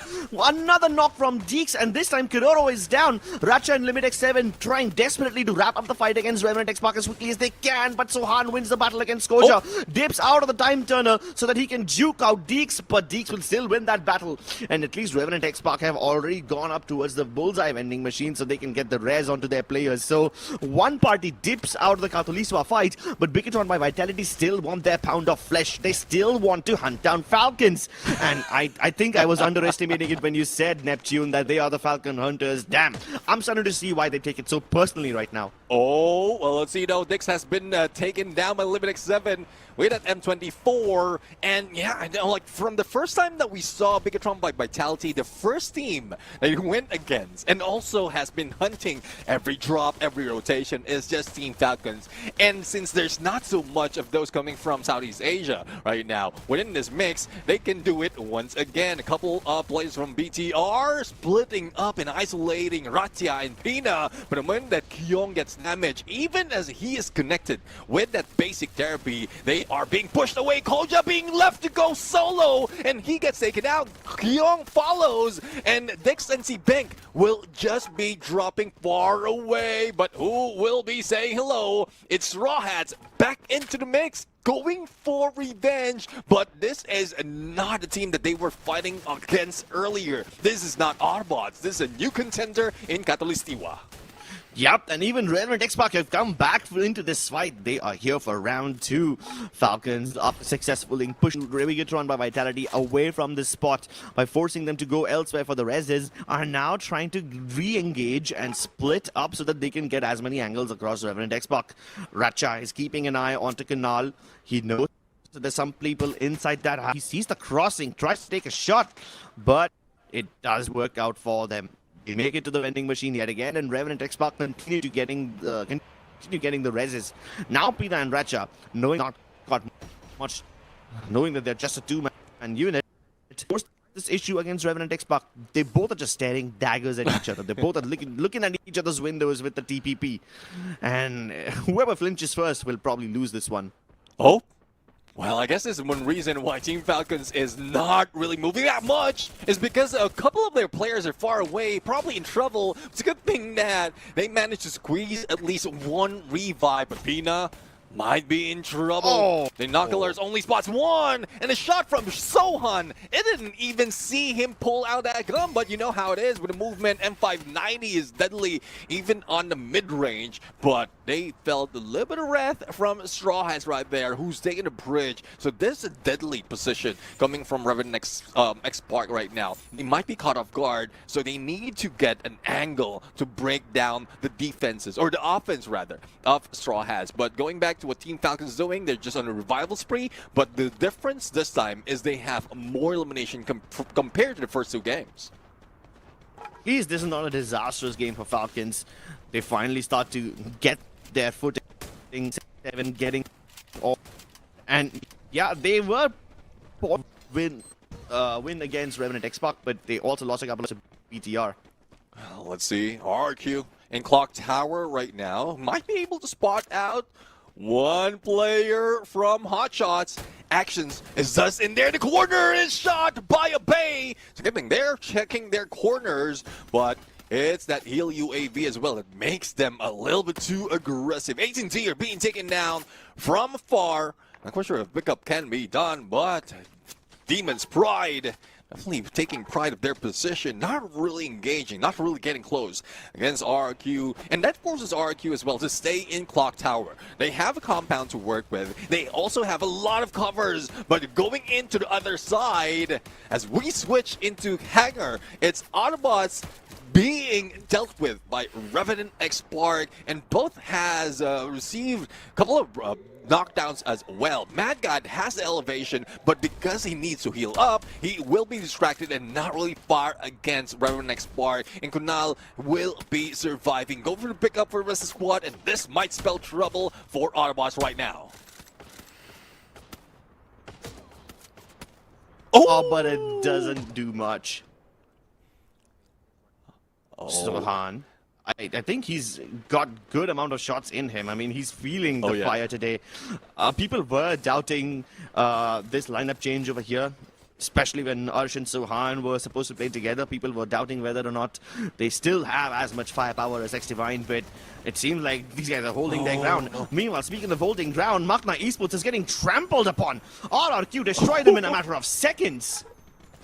Bro, this has been a problem for MAQNA Esports in this competition alone. The first 3 games, and the moment that one of their players, a couple of players will be taken down and being spotted as well, seems like they don't have any defense strategy, and they are just faltering. Like all 3 games, 3 out of 3 so far. And that's what they need to fix. And it's not only in this Free Fire Max Asia Invitational, even in the Southeast Asia Spring or the regional matches. This is one of the problems that's happening right now. But, again, there's still a few of those probably first-day jitters that they're experiencing right now. But for those who have that South Asia play-ins experience, they might be bringing the fire. Again, Team Apex Gaming, after getting the Booyah, being eliminated early in this fight, they can bring down Demon's Pride. And what a nade being received by Madara. Almost knocked him down. But this is isolation game being done by Apex Gaming. But it's unfortunate that KD God will be knocked down. Wolven, Sahiljat forced to carry on the torch, carry on the baton. The nading from Sahiljat has been phenomenal so far. But look at Wolven, he sees their feet, but still not enough damage. Jazzy wins the duel with the Bison, and Sahiljat has to fight this 1v2. He's trying to go around the other side, but while this is happening, Demon Sprite have surrounded him in every angle. Great effort, great attempt, but it's still not enough. Demon Sprite win this battle. Oh, Apex Gaming, I was just hyping them on. I was just complimenting what they've done so far, and they could have done a lot in there. It's the isolation that was turned around by Demon's Pride. The good thing as well that Demon's Pride backed away from perfect timing, use those glue walls, and stick together. And that forced Team Apex Gaming to spread out and got knocked down. And even with a potential clutch, with the numbers, Demon's Pride would still be winning that battle. But look at that response against that lining zone that is being brought in by HOTSHOTs right now. They went to the edge, don't want to be damaged that much, and they're on their way in the next phase of the circle as HOTSHOTs is now dealing with BANGLA Unity, and BANGLA Unity needs to move fast because the zone's closing in and they don't want to be taken out that easily. They even bring the Bolt Maker, and HOTSHOTs is in trouble. Oop. Tell me a time when they haven't been in trouble. HOTSHOTs beat us dead. That's a deadly knock. Damn. Luckily Anas has that Morse available so he can make his run to the vending machine. He needs to get there as quickly as his nimble little feet can carry him. No. Ditches the horse. He's like, nope, I'd rather use the Morse instead of the horse. But he doesn't have enough money, so he can only get actions in. Yeah, it's only one revive out there. He could have used the horse, move around like outside of the safe zone. I believe they do have a team booster that could save him, but like 1 out of 3 surviving. And if you're not the one who has a team booster, then yes, good luck to you. BIGETRON though, not too aggressive, but now they're working with survivability. Shots from behind and still manage to recover, just using everything so that they can heal up, not being taken down by the zone as well. But there's still a long run to go. REVENANT XSPARK dealing with some players of Straw Hat, and X-Rob might be gunned down. A little bit of a great movement coming from X-Rob, but the moment that he spots out where he is dropping, he just went in one direction, giving an opportunity for REVENANT XSPARK to shoot him down. Yeah, but REVENANT XSPARK have only one thing going against them. They are the ones outside the zone and they can get gatekeeped by Straw Hats. But if Sohan keeps on firing and getting all these knocks onto Straw Hats, then REVENANT XSPARK will be able to cover this gap in no time. Just behind the Arsenal. Time for REVENANT XSPARK to start sending in their throwables.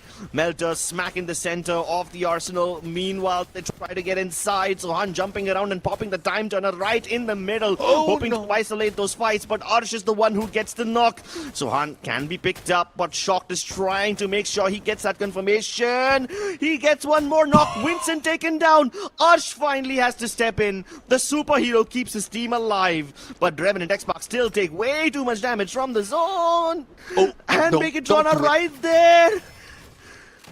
And there you have it, Kunal being gunned down. And there's one problem. With the update that has been done on that arsenal, weapons arsenal, you won't be safe anymore. Those glass, those sides can be shut down. And now BTR is trying to recover from what happened earlier. Koja on the ground, but Arsh managed to go for knockdowns. Just unfortunate, doesn't have enough HP. But Riptide Rhythm, Glue Wall Melters, Vincent trying to knock them down in spite of going solo, but a backstab coming for a Siben.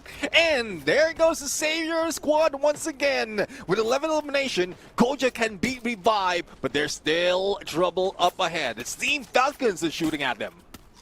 FALCONS versus BIGETRON. This is a rivalry as old as time itself, but this time BIGETRON are on the back foot, surrounded by the blue zone, need to get inside to safety, and there's no place safe when Racha is firing upon you with that cord from afar. Yes, they've got enough survivability available abilities, but yeah, this is just a little too much, and Seabank, just as he was about to get res, bleeds out right in Koja's arms.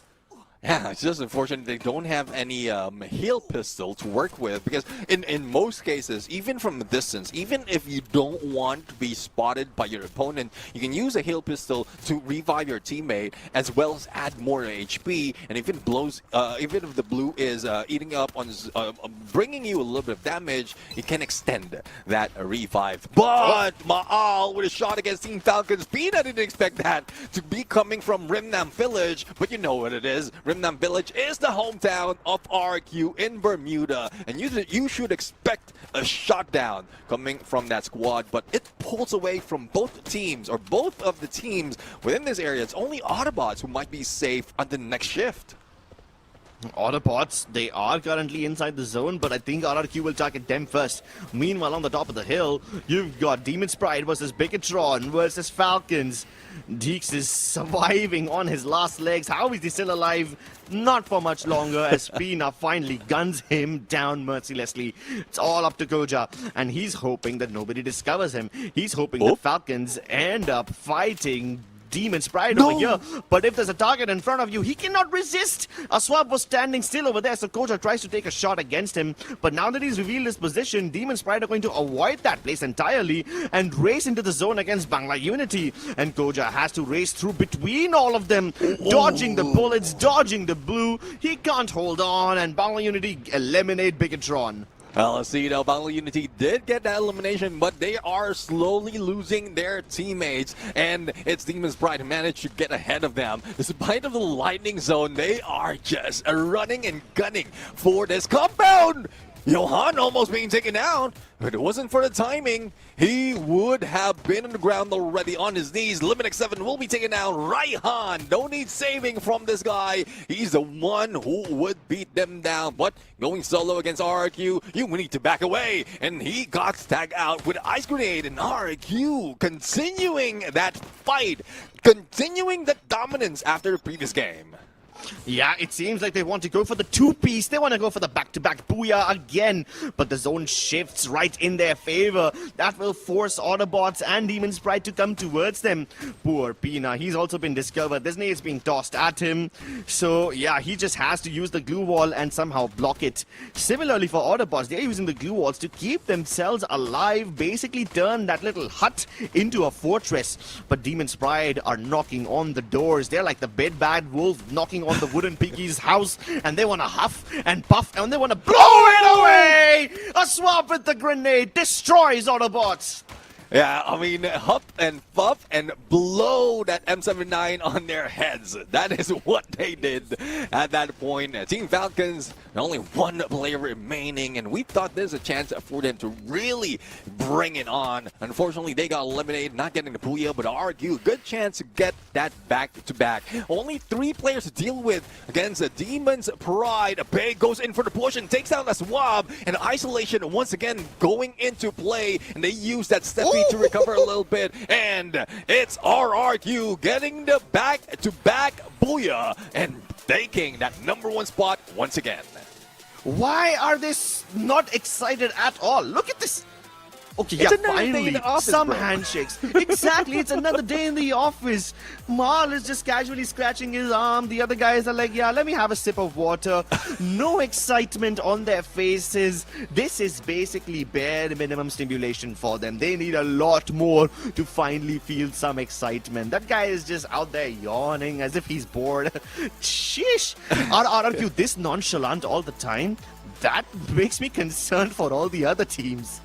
No, it's more of probably the focus that they have. There's no time to really celebrate just yet, unless they probably end the day. Because yes, they have the 2 back-to-back booyahs, they have huge elimination already, but it's just that there's a lot of instances wherein they celebrate it a little bit early. They think that they will be the one stopping the board, and this is not even the grand final. So what more if they receive a lot of damage and even early elimination on the grand final? So you would see more of what you've seen in that camera. But let's celebrate for them. They don't want to celebrate. RQ KAZU for the back-to-back booyah, and that's 2 out of 3 already in this day #1 of the main event.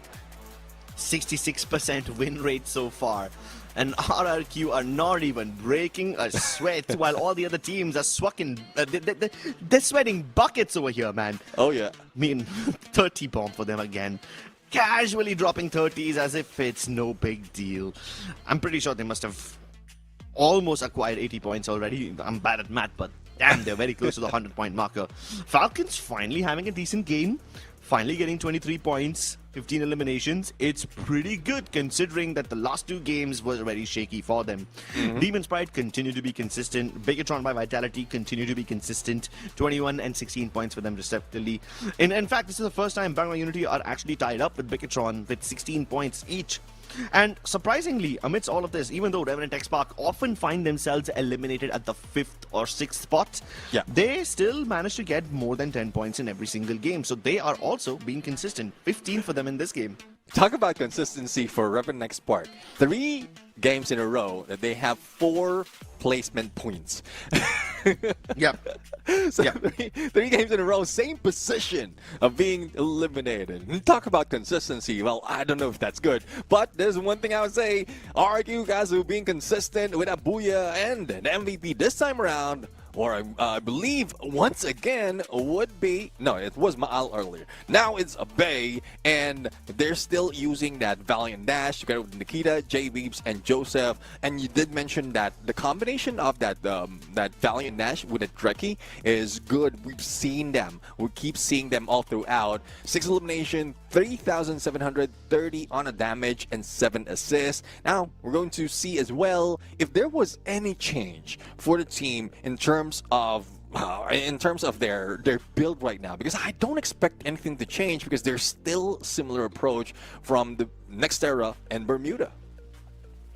Yeah, the similar approach from Nextera and Bermuda for RRQ over here. They use that Cassie, great survivability. I mean, that being said, though, they didn't even take that much damage this time. So it's not like the Cassie was like a game changer for them. They barely ever got into trouble where they had more than 3 of their players down and they had to then run away and get a res or something. Even the Steffi, for that matter, would have been very helpful if they had it in the last circle. But I don't know if they used the Steffi, but I don't think they needed it. They weren't the ones getting bombarded. They were the ones doing the bombarding. And the one team that actually had access to a grenade launcher, Demon Sprite, they used it to blow up Autobots. When they tried to use it against RRQ, it just did not work. RRQ are in their faces, dashing up, breaking their ankles, forcing them to go for 180s, and RRQ are just really good that way. When they decide to full send onto you, you better pray and hold on.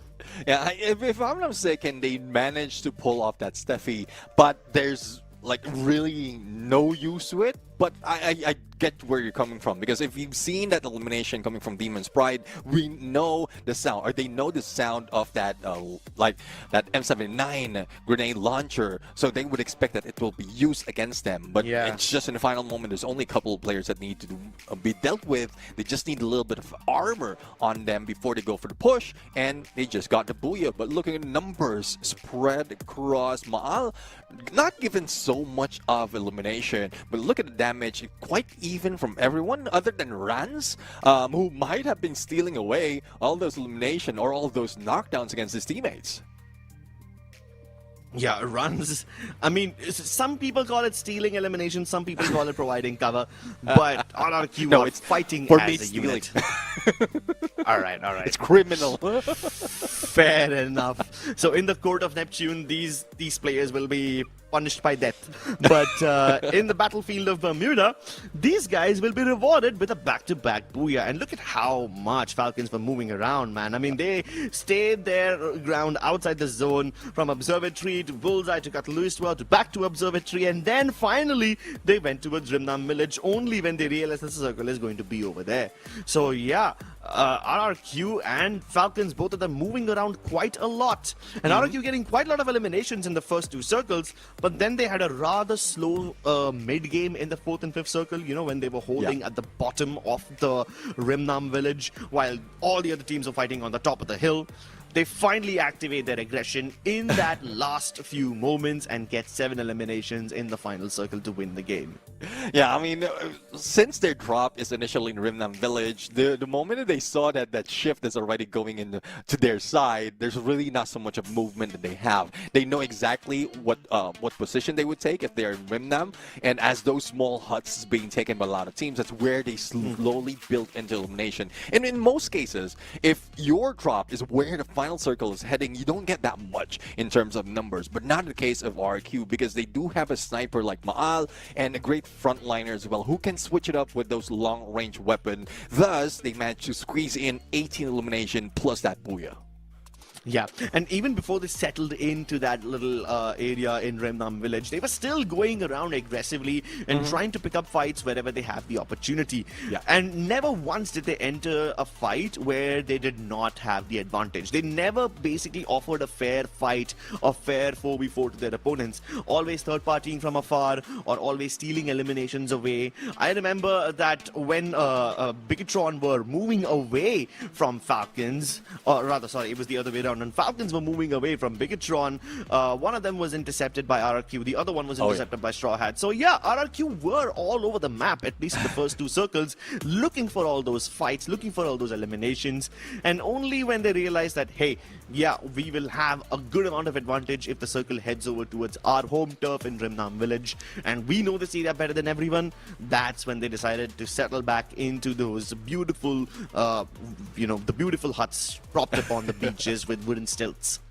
Yeah, and you did mention their Team Falcons. I don't know if it's the familiarity of Bermuda, but because of the unfortunate events that happened in Kalahari and Nextera, wherein it's only Luminix 7 trying to make them survive.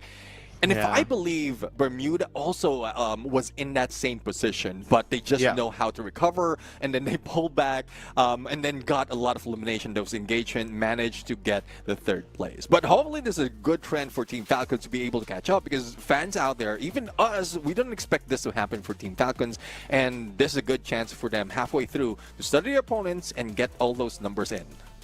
Yeah, and speaking of numbers, even AUTOBOTZ are getting a bunch of numbers in. They're getting a lot of eliminations, but at quite a lot of cost to their money. Like, they get a lot of eliminations, but they also lose a lot of their members. So they are trapped in this perpetual cycle of going for the reses again and again.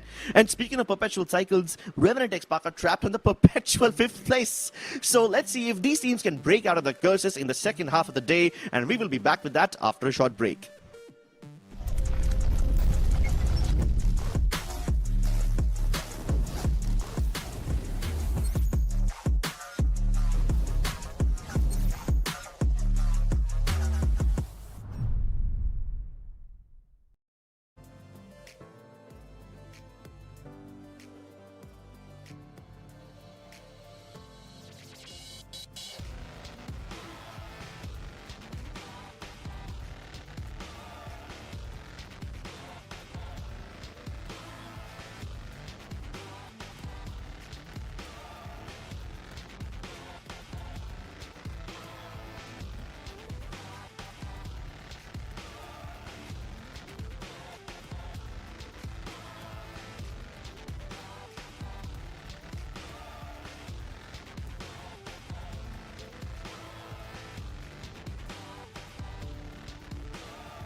Welcome back, ladies and gentlemen, boys and girls, survivors of all ages. This is the Free Fire Max Asia Invitational 2026 Summer. Here to find out who gets crowned by fire. This is the main week, and after 3 games, Indonesia, RRQ KAZU is dominating the leaderboard with a decent lead up at the top. But of course, you've got the Indians right behind them. Team Apex Gaming, REVENANT, XSPARK looking for the top, and slowly but surely, the Falcons are rising. They are lurking. They're looking to take over. But you want to know who's taking over first? It's your boys, Lucifer and Mustachio, taking over the caster's desk. Welcome back, Lucifer. It is an exciting main event to start off. While yes, the South Asian boys, they started off, got their booyah off to a rocking start, and now the Southeast Asians, Indonesia and RRQ KAZU, and I think they had to do it, right, AJ? The main reason being they've been looking forward to these titles for themselves. They've been trying hitting there, and especially after seeing Deva United Horus do it in the last season of spring, they're like, this is our chance now. We'll take it home once again.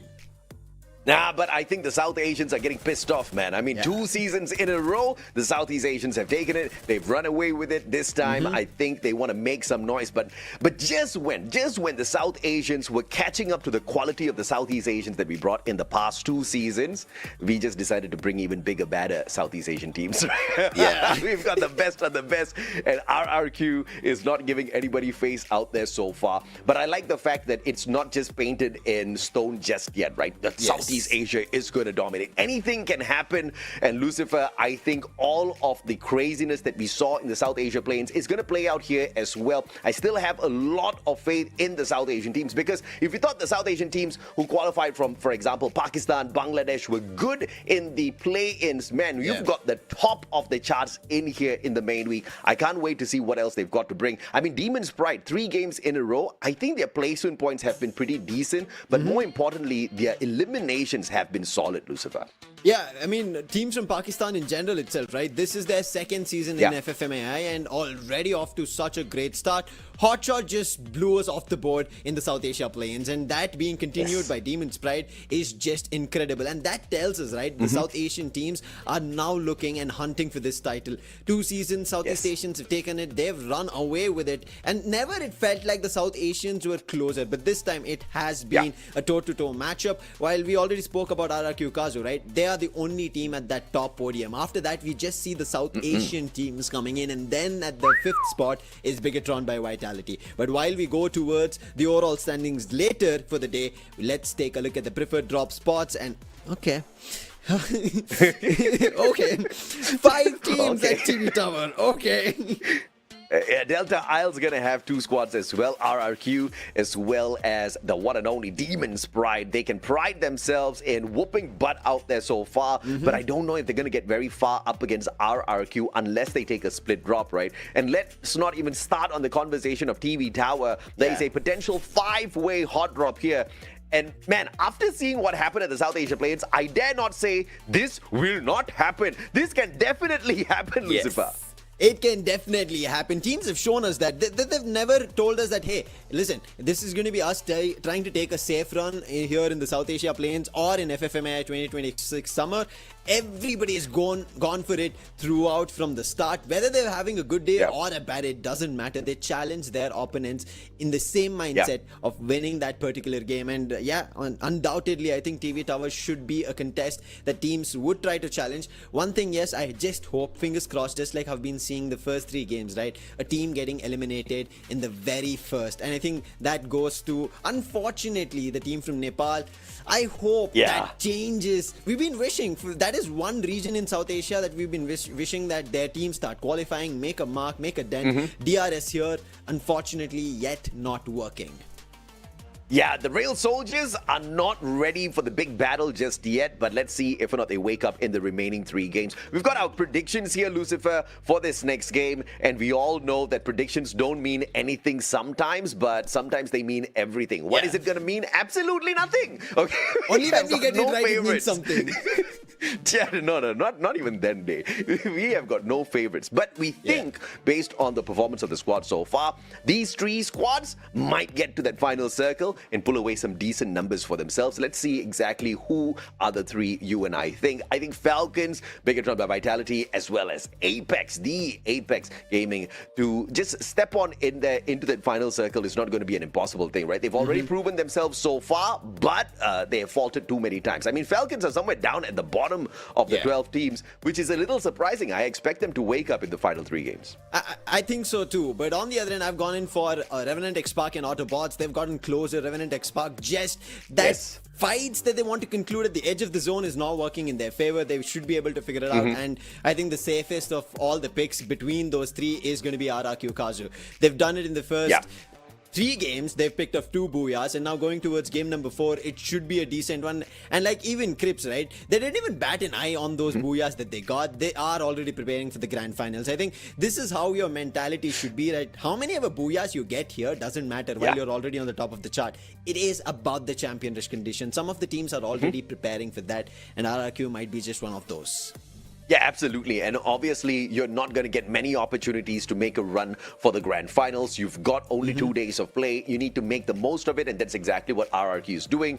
Team Apex Gaming is doing the exact same thing as well. You got to really admire the fact that they have been consistent fairly with their eliminations. But what's a little surprising is HOTSHOT Esports at the South Asia Play-ins, they were absolutely on, very impressive. But here, they've just been focusing on finding the final circle. They're doing very well as far as the placement points are concerned, but as far as the eliminations are concerned, they haven't really started their aggression or any bit of search for those elimination points.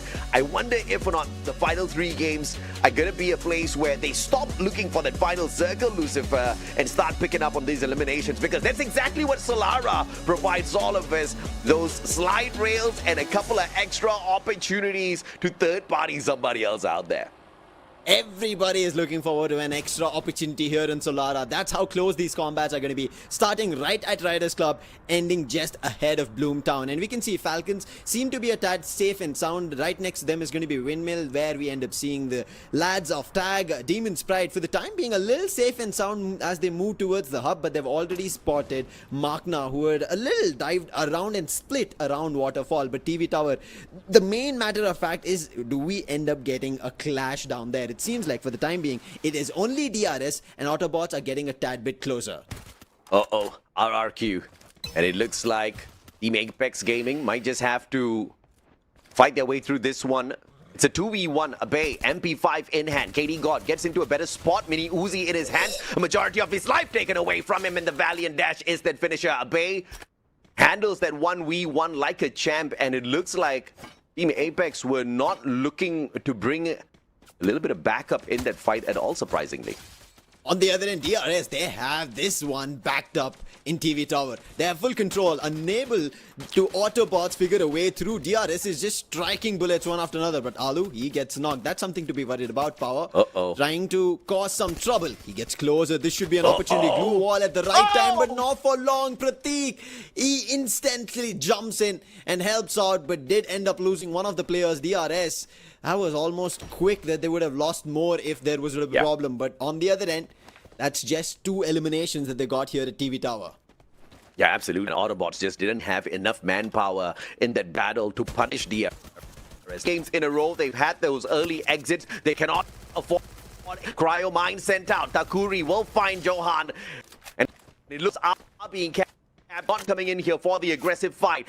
But as HOTSHOTs make both HOTSHOTs and DRS need those points, and HOTSHOTs, it's not really ready to limit yet when you compare them up against DRS. They might just be. Oh, brilliant UAV sent from DRS. That will be information for them about HOTSHOT. Falcons on the other end, they got only 1, and we did see Evos coming in from the highest damage. Pina with around 456, a very early start, but MAQNA right in front of them. On the other end, BIGETRON, they're also picking up a fight, looking forward to an elimination. DRS seems like they did get a little bit of a strike as HOTSHOT tried to move up. Falcons trying to still hold, get some information. They send out a UAV of their own. Bangla Unity, 2 players lost, make that 3. They're hanging on with their final player. DRS on the other hand, they're going to have their compound ambush by the players on the side of HOTSHOTs. Time turner pulled down, but now just walks on in there with the M590. They're picking up all of these knocks. Can they get those confirmations as well? Yes, they can. But the shot from the back, VSK Anas helping out the squad, but from far, far away. DRS is going to have the ability to pick up the rest of their players and also get the confirmation onto the HOTSHOT players. Anas will do nothing except buy a little bit extra time for himself to run away from the engagement, and DRS get those elimination points. While DRS pick up points still at TV Tower, BIGETRON, they keep continuing hammering.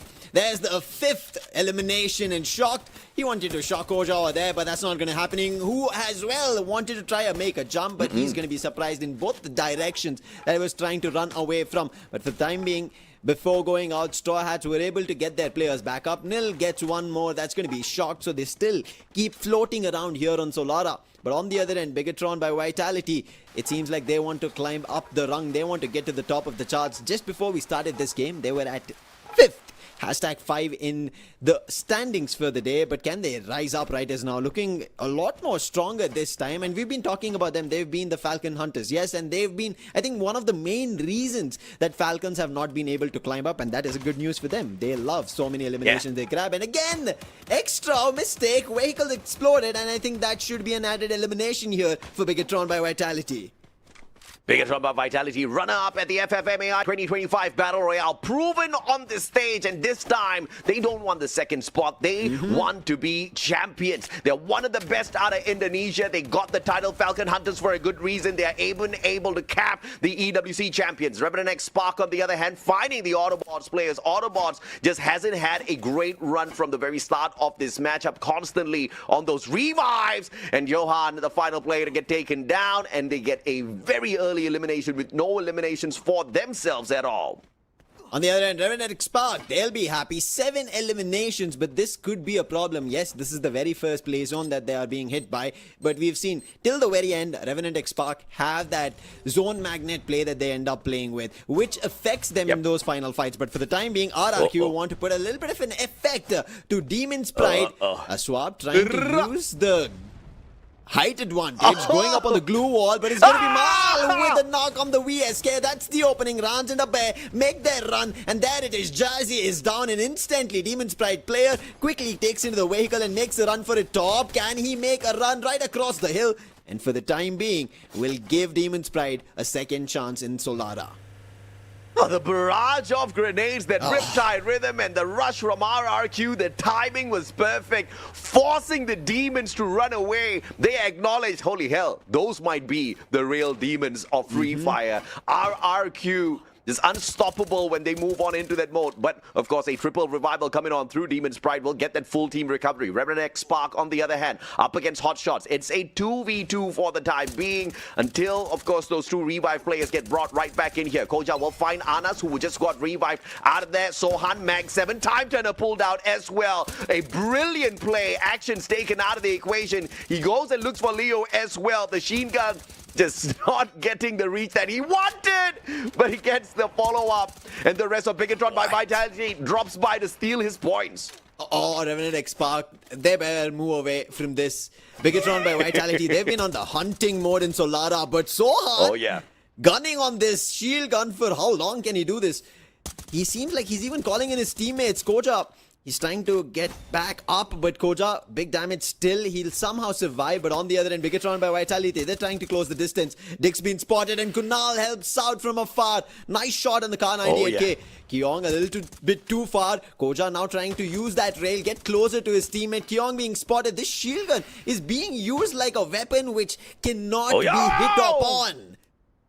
Oh, fantastic shot from afar. Koja down on the ground. Kyung going in for the pickup. Sohan looking for the Punisher. Time turner pulled out. Sohan, can he get the Punisher? M590 in hand. Mag 7 in the hands of Kyung. And he drives both of them down into the ground. M590 perfection out of Sohan. Shield gun perfection out of Sohan. This guy unstoppable for the squad. 6 eliminations and he wants more. 12 in total for REVENANT XSPARK, and what a confident move coming in from Sohan to just hold this weapon, find the opening, and then from afar it was Kunal to get that hit on the sniper, and that made the move that was ready to get BIGETRON by Vitality down. However, they still survive with two of their players nowhere close to where Revenant XSPARK are. And Revenant XSPARK do not want to move away from Aquarium. Let's take a quick look. Even what happened to Straw Hats.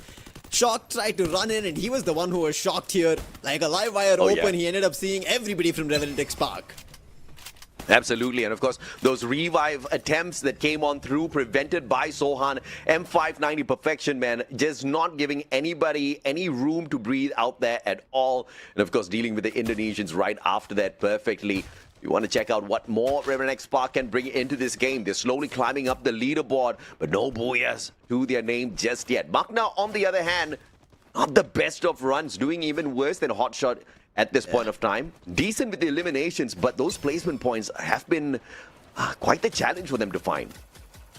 MAQNA, let's hope they find an opening, a workaround to figure out if they will be able to find a lot more eliminations. But looking at their playstyle, right, they've been a lot more survivor-oriented rather than trying to go ahead and challenge opponents. And whenever they wanted to challenge, unfortunately, I do not like the odds. They are always against multiple opponents. And right now, multiple fights going on as Tag. They have an opportunity. Put two of the players from DP down right as now. One player sniping from far, but I don't think he has the best opportunity. Top 77. He was the one who brought the whole squad back up, but still he ends up losing his teammates and now again has to make a safety run to get the whole squad back up again on the feet.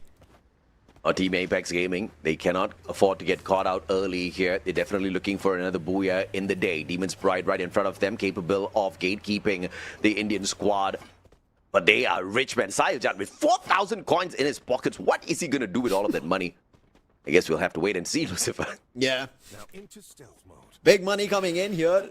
And I think everybody is, even Keroro right now, 3,200. But Falcons, just like the other teams that we've been kind of highlighting so far, RRQ, Revenant XSPARK, they have only 2 eliminations.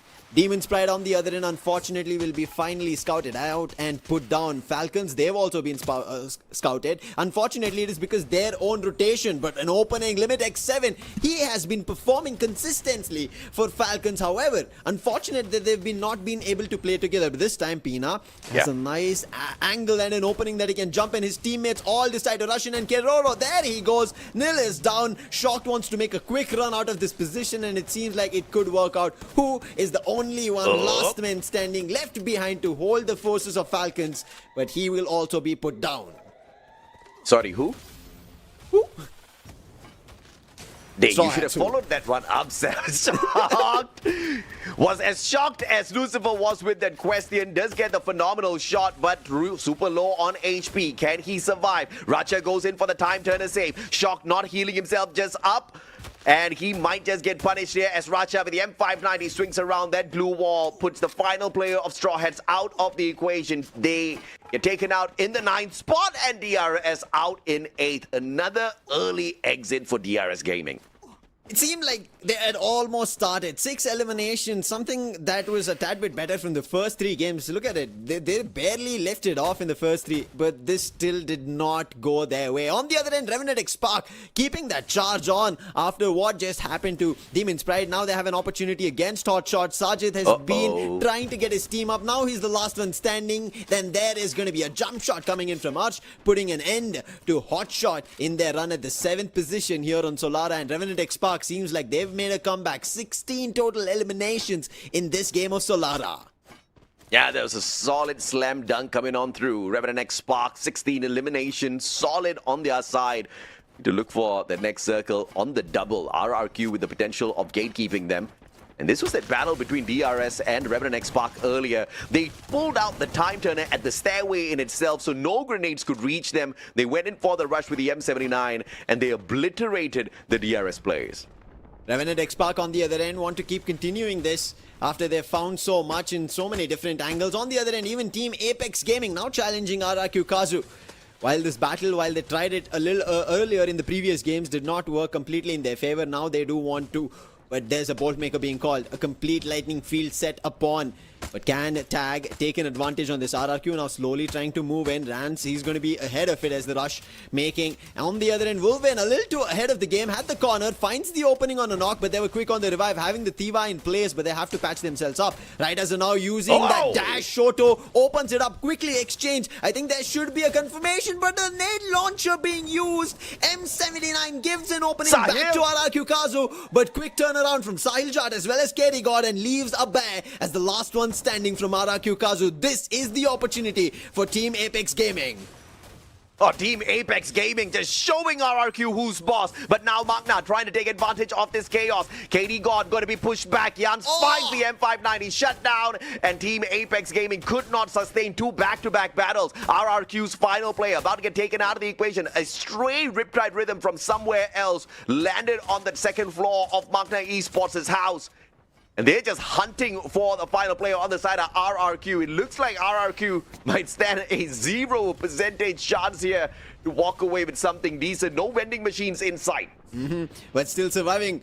Oh, get boo. This should be an opportunity to spot a bear, but I think he's worried about BIGETRON by Vitality, who took a shot, took their player down, and that is the reason still a bear is standing from RRQ KAZU. Last 4 teams in the final battle. RRQ have only one man standing, whereas Falcons just now, they also end up losing a player to a knock, but quickly get revived. MAQNA have 3 players just as similar as BIGETRON by Vitality. RRQ, if they have to get closer, survive to make it to the top 3, they have to trail behind MAQNA, and that is the same idea by Abe. He's using this MAQNA's distraction towards the other teams to just be behind them into the shadows. 2 Indonesian squads close towards that final circle. RRQ with the ninja skills out of Abe, holding his ground, trying to survive for the time being, but MAQNA might have just spotted them. I think it's Abe tossing all of those glue wall melters. Abe helping out the rest of the squads to find MAQNA. That's the revenge play from Abe. Yes, he gets taken out by Karoro, but the job is done. RRQ punishes MAQNA with that interference of those glue wall melters. Now Falcons looking for the final play on the side of MAQNA. Virus taken out of the equation. Falcons puts an end to that, and now looking for BIGETRON to eat up on the battlefield as well. Ice grenade pelts against Pina and Karoro. Racha quickly finding the reposition. Limit looking for Simbang. Koja and Kyong backing away. The advantage in numbers for Falcons as they approach. Kyong, he's at the forefront of it. Pina, he puts him down with the help of Limit X7. Koja might be in trouble. Dash being used right in the face of Koja. Sibeng is down the hill. There is no cover coming in for BIGETRON by Vitality. Right now, the Falcon Hunters, they are the ones who are being hunted. And with that, BIGETRON by Vitality, they are going to be put to rest as Falcons rise with their wings flapping for a booyah in game number 4. Hey, what can I say, man? It is the prediction of a lifetime. Sometimes I get lucky. Falcons and BIGETRON by Vitality in that final circle, looking for the booyah. And Falcons finally waking up. At the start of this match, Lucifer, I told you the only reason why I'm predicting Falcons is because, man, they need the points. And we only have 3 matches to go. And they definitely understood that really, really well. Looking for the launch up the leaderboard just through this one match. It was a solid game for them. But it was not an easy one at all, because just this lobby, all of the chaos was pulled away with that high ground attention. MAQNA could not reach Falcons because of their positioning, and you have to say that was a brilliant rotation from Falcons. Yeah, I think the timing as well when they decided to climb up the hill, and also I think you have to give kudos to RRQ Zabe with the melters being used, while MAQNA had the opportunity to push down on Falcons, that opening that they found and put the entire squad, wipe them out. And Kyong, he had an opportunity, but the players were just too close. And Limit X7, I think he's just been brilliant throughout the first 3 games. And now that his teammates finally come in together to find this booyah, he was super confident towards the end of it. In the last shot, we can see that even before Sibang had any chance to provide cover fire, that downhill battle for him did not work out, and Falcons made this work in their own manner, and they themselves get a booyah. And as you said, the points as well that they accumulate. In the start, it looked a tad bit dicey for them, while BIGETRON by Vitality were hunting all across the boards. But by the end, as you can see, it is Team Falcons that do get the booyah, 23 points, but BIGETRON by Vitality, they're still right now in the game standing the top of the charts with 26 total points. And this is the reason I said they were just hunting 17 eliminations. I mean, what can you say, man? Indonesia is just filled with players who are just damn good at Free Fire. You gotta respect the fan base. You gotta respect the pro teams that come out of Indonesia for this one good reason. They are rough out there on the battlefield, and you'll have to do a lot to keep up with them. But you could say the same for REVENANT XSPARK as well, right? They had the spark in this game this time round. Unfortunately, the placement points, the survival bit just wasn't on their side. But still a great dash to the top just through those eliminations for the Indian squad. And in the overall grand scheme of things, REVENANT XSPARK will be the closest ones to RRQ KAZU, but now very closely chased by BIGETRON, by Vitality. Indonesia rising up to the top. We only have 4 Southeast Asian teams here in this particular lobby, but they all seem to be finding their way up to the top except MAQNA. Yeah, unfortunate for MAQNA. They've been trying their best. And just before we both stepped in, right, to start the second half of the cast, I was like, okay, calculating. Here's the thing. I think one booyah for even MAQNA, DRS or HOTSHOT, they'll quickly jump up to the first spot, because on an average, we end up seeing 25 to 30 points that a team pulls off with a booyah. And that difference was almost attainable. But right now, looking at the standings of Group B and C, 60 points, that's 2 plus 3 games, and right as now we just have 2 games left. I think this is going to be difficult, especially for teams who are going to be taking a rest tomorrow. If your day start was not that great and you're still not picking up points, it will look troublesome, especially for DRS, who are only looking at 13 points. But on the other end, let's talk about the MVP. Finally on this chart of game MVP is Limit X7. He was looking forward to this. He's been doing the damage, finding the eliminations, and now with his team getting the booyah, he gets his face on the screen. Yeah, Limit X7, one of the best snipers out there in Southeast Asia. When he got acquired by Falcons, it just made the team so much more stronger, preparing them for those long-range engagements. 6 eliminations, 3,240 on the damage, all thanks to the Moko Maro Suzy. He drops the Raphael for the Suzy, the money mark giving him all of the extra coins that does double him as a support player for the squad as well. And obviously, when you've got the tack market, when you want to purchase all of those items out of it, you need that extra bit of coins in your pocket. But what makes this player so deadly is that Moss and his capability to reposition and play those perfect angles up against the squads out there. The A124 Oscar Moss Chrono combination shows us that Falcons in this game just wanted to get down and dirty on the front lines, Lucifer. Yeah, big time. And you can see right now, so now it also kind of shows us that there are going to be 2 snipers at the brink of Falcons' end. But A124's play, we clearly know that they want to just go up close and personal, and before the opponent activates their skill, they will be shut down. And that is the thrill of battle that we end up seeing coming in from Falcons. And once they knew they were in charge of this final circle, the final battle in Solara, they knew they were going to be in front of their opponents, making sure they will not give them a chance to breathe. And that's what happened, from MAQNA to taking down RRQ to then going to BIGETRON by Vitality. Before they could understand what's happening, Falcons were right at their faces, and a brilliant job being done. And again, 2 team boosters, 2 tactical markets that we end up seeing, Beastion, but this time we don't end up seeing a Drakey in play. They're all looking forward to information, and I think that information was so ever crucial for Falcons to get this booyah under control. Yeah, no doubt at all. Not a heavy engagement and elimination match for Falcons compared to what they are usually able to do in a lobby like this. So even though the active, skill combination looked like they were going to take a very rough and heavy engagement kind of an approach on those front lines, the ones doing the biggest heavy lifting was Limit. Also because they do run a double sniper setup with Kororo being that backup sniper. He was not as lethal as the squad would have wanted him to be out there in the game. But if you look at the game overall, it was an easy start for Falcons at Riders Club, and then they dropped by to see if they could annihilate the players on the side of Demon's Pride, who very quickly ran away from them, which only meant that they had so much more to loot up each and every single compound.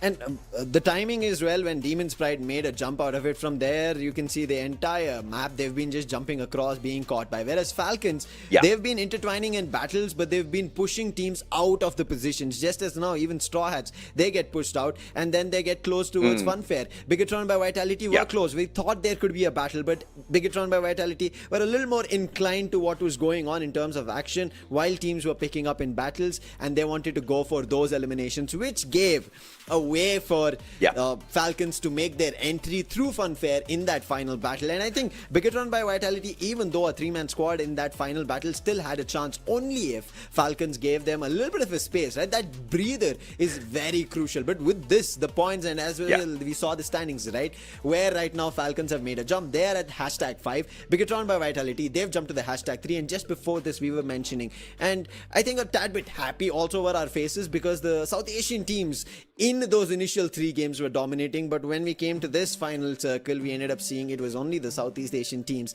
taking full control and battling to win. I think the smile would be bigger on my face if I saw South Asia dominate. I don't want to see Southeast Asia dominate. I know they can dominate. We've seen many years of this already. We've seen 2 editions of Free Fire Max Asia Invitationals already. But let's check out these drop spots as well before we head on with that conversation. Because it looks like Brasilia is going to be lit up with a couple of hot drops. And we've got multiple hot drop potential here on this map when we throw these teams into this group. Yeah, I'm surprised. Like, okay, yes, Brasilia is going to be a hotspot for contention, but on the other end, Ski Lodge as well as Forge, both of them having a clash, even being Lumber Mill and Central, and the entire space of Mount Villa, Quarry, Crossroads, all empty. There is no way this is going to happen. Just like how we ended up seeing, right? DRS, they were the only team at TV Tower. This is bound to happen. I think there's going to be a lot of fight that will break out at Fields.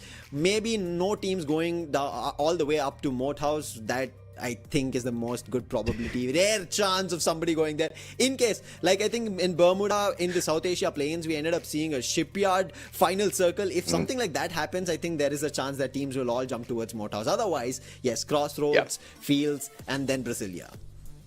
Well, let's see who you and I think is going to dominate that final circle again, Lucifer. Let's bring up the predictions, because I think this time round, I want to switch things up a little bit, right? RRQ, they got knocked out of the contention a tad bit too early. I think AUTOBOTZ had a very rough game in the previous one as well. And BANGLA Unity, it's been a while since I've screamed their name, so I want all 3 of these teams to find that final circle, my friend.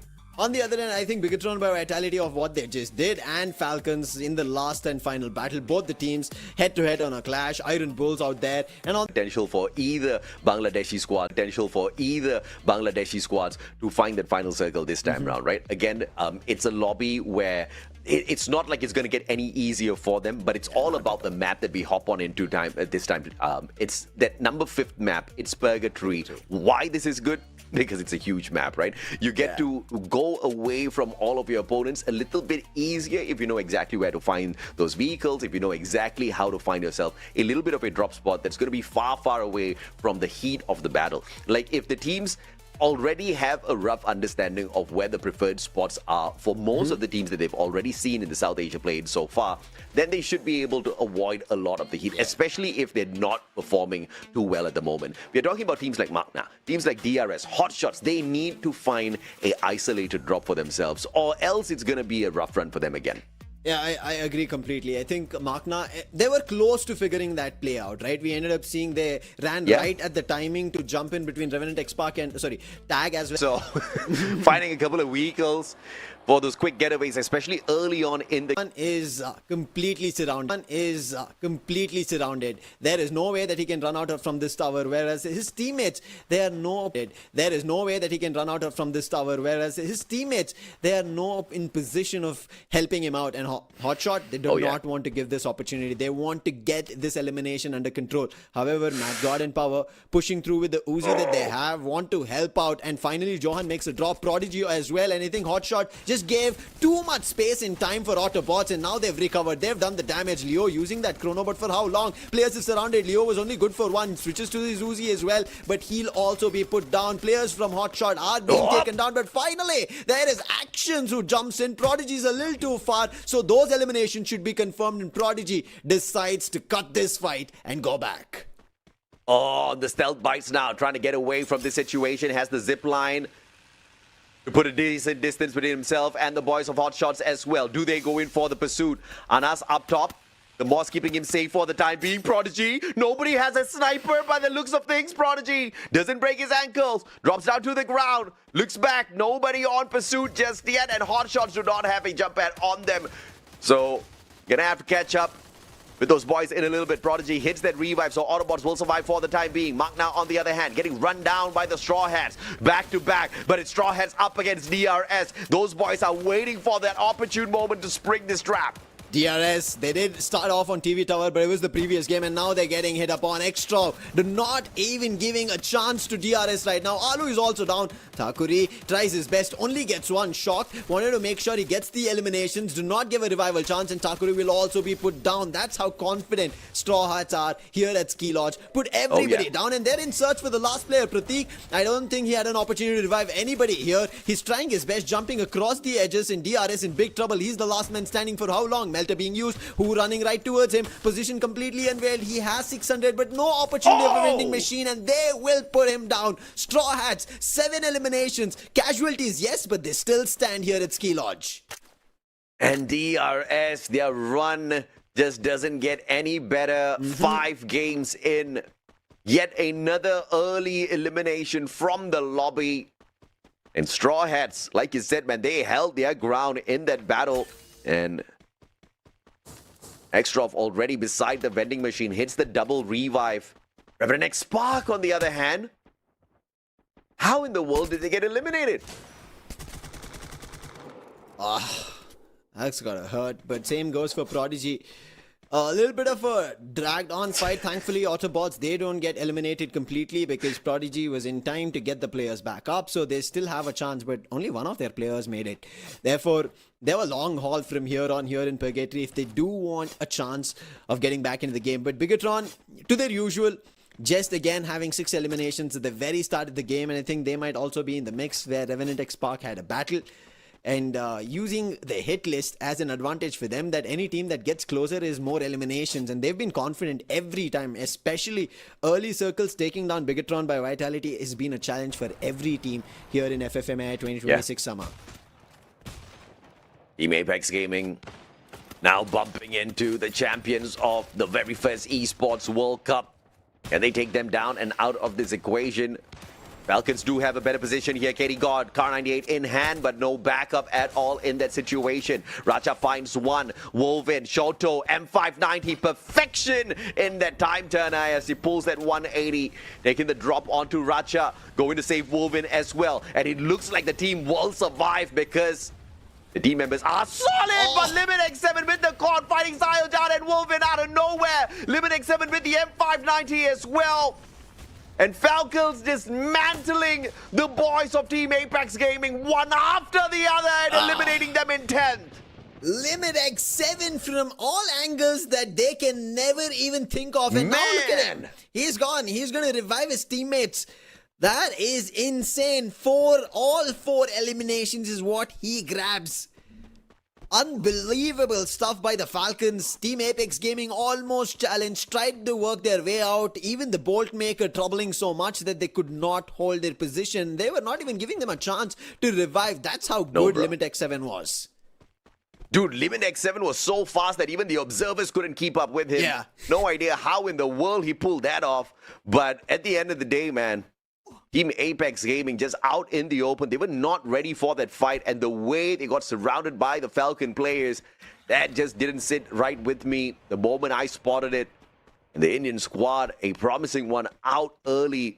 I was thinking they would make a mad dash for the #1 spot, but it looks like they'll have to wait for the final game. And now they'll have to hope and pray that RRQ gets eliminated early as well. Revenant XSPARK is no longer part of the equation, so they don't need to worry about chasing them down in the next game. But RRQ, if they continue to pick up more points, catching up to them for Team Apex Gaming for the #1 spot is just going to be impossible. Yeah.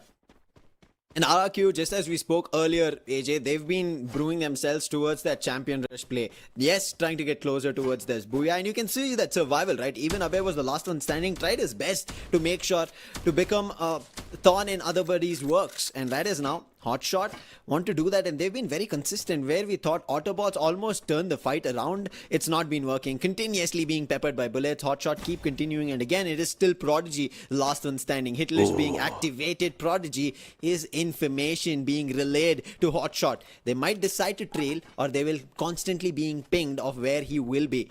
Demon's Pride on the other end.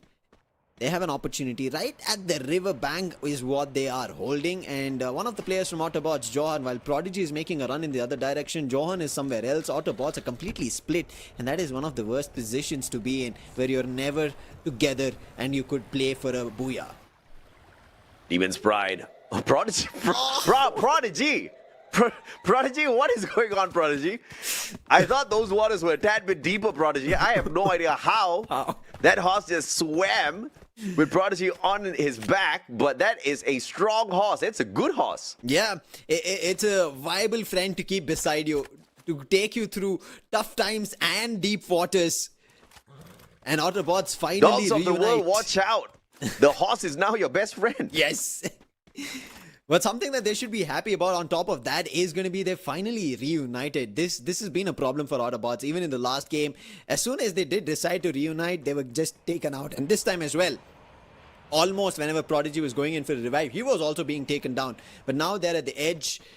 They have control of the circle. Nobody is on a chase. Yes, we did see HOTSHOT still, I think, have the hit list. Not much to be worried about. But on the other end, RRQ, they have their opportunity, but Bangla Unity, they rather get spotted from HOTSHOT. I did see another team almost bumping into each other earlier on. This looks like this is that fight. Yeah. Lightning Zone called out here by HOTSHOT, and they're going in for the pursuit. Bangla Unity just stepping out of the circumference of that lightning zone. Bolt Maker will be wasted here for the side of HOTSHOT. They do not make good use of that. There is a vending machine that they can both default to, but Bangla Unity moving a little bit further and further away from those revive opportunities. HOTSHOT takes control of the compound that has the advantage for that vending machine, not looking for a big fight up against Bangla Unity because of that open grounds right between them. And I think that's the smart move. Yeah. HOTSHOT, they've gotten 4 eliminations. We already spoke about that they should look better in this hopeful game. But Ida is now looking ever so better, continuing the aggression, troubling MAQNA, and it's once again trouble. Drain, he's trying his best. It's not working out. He'll also be put to rest, and that is another added on elimination here for BIGETRON by Vitality, soaring their score to 9 in total, the highest so far in this lobby. Nobody is able to catch up to this race of BIGETRON by Vitality. Every time, every game that we've seen so far, they've been setting the record of getting highest eliminations at the end of the game. Indonesian supremacy, man. What can we say? BIGETRON by Vitality looking absolutely perfect. Alongside RRQ right at the top of the leaderboard right now. REVENANT XSPARK not there to catch up with them. Maybe Falcons can do something here. All 4 players are still alive, and they are in your predictions, Lucifer. So fingers crossed they make it to that final circle to shut down BIGETRON by Vitality, or else catching up is going to be tough for the rest of the lobby as well, as Indonesia continues to run away from them. Racha will find the final spot here, taken away from MAQNA, and it looks like the Malaysian squad will continue to struggle down at the bottom. Both DRS and MAQNA, they're just struggling this whole day, and it's game number 5. There's only one more game that they could maybe even try something out. Bangla Unity on the other end, a prediction that we were both a little hit on, that these could do a little bit of a damage and find their way, but Bangla Unity so far, it's been 10 minutes of the game and not even a single elimination that they have accounted for. They have another opportunity. They want to take this fight, but as you already spoke about it, in that open ground, none of them want to take the fight head on. They want to rather let one of them make a mistake, get closer, and then get the advantage of those eliminations. And Bangla Unity, they don't seem to be the first to initiate the battle, nor do HOTSHOT want any bit of this in the open ground. Man, Bangla Unity out of the pen into the fire potentially with this rotation as they get closer and closer to BIGETRON by Vitality. I would have just chosen HOTSHOT. BIGETRON by Vitality now right in front of the boys of Bangla Unity, and they have the high ground advantage. Kyong, Koja, the shots now starting off.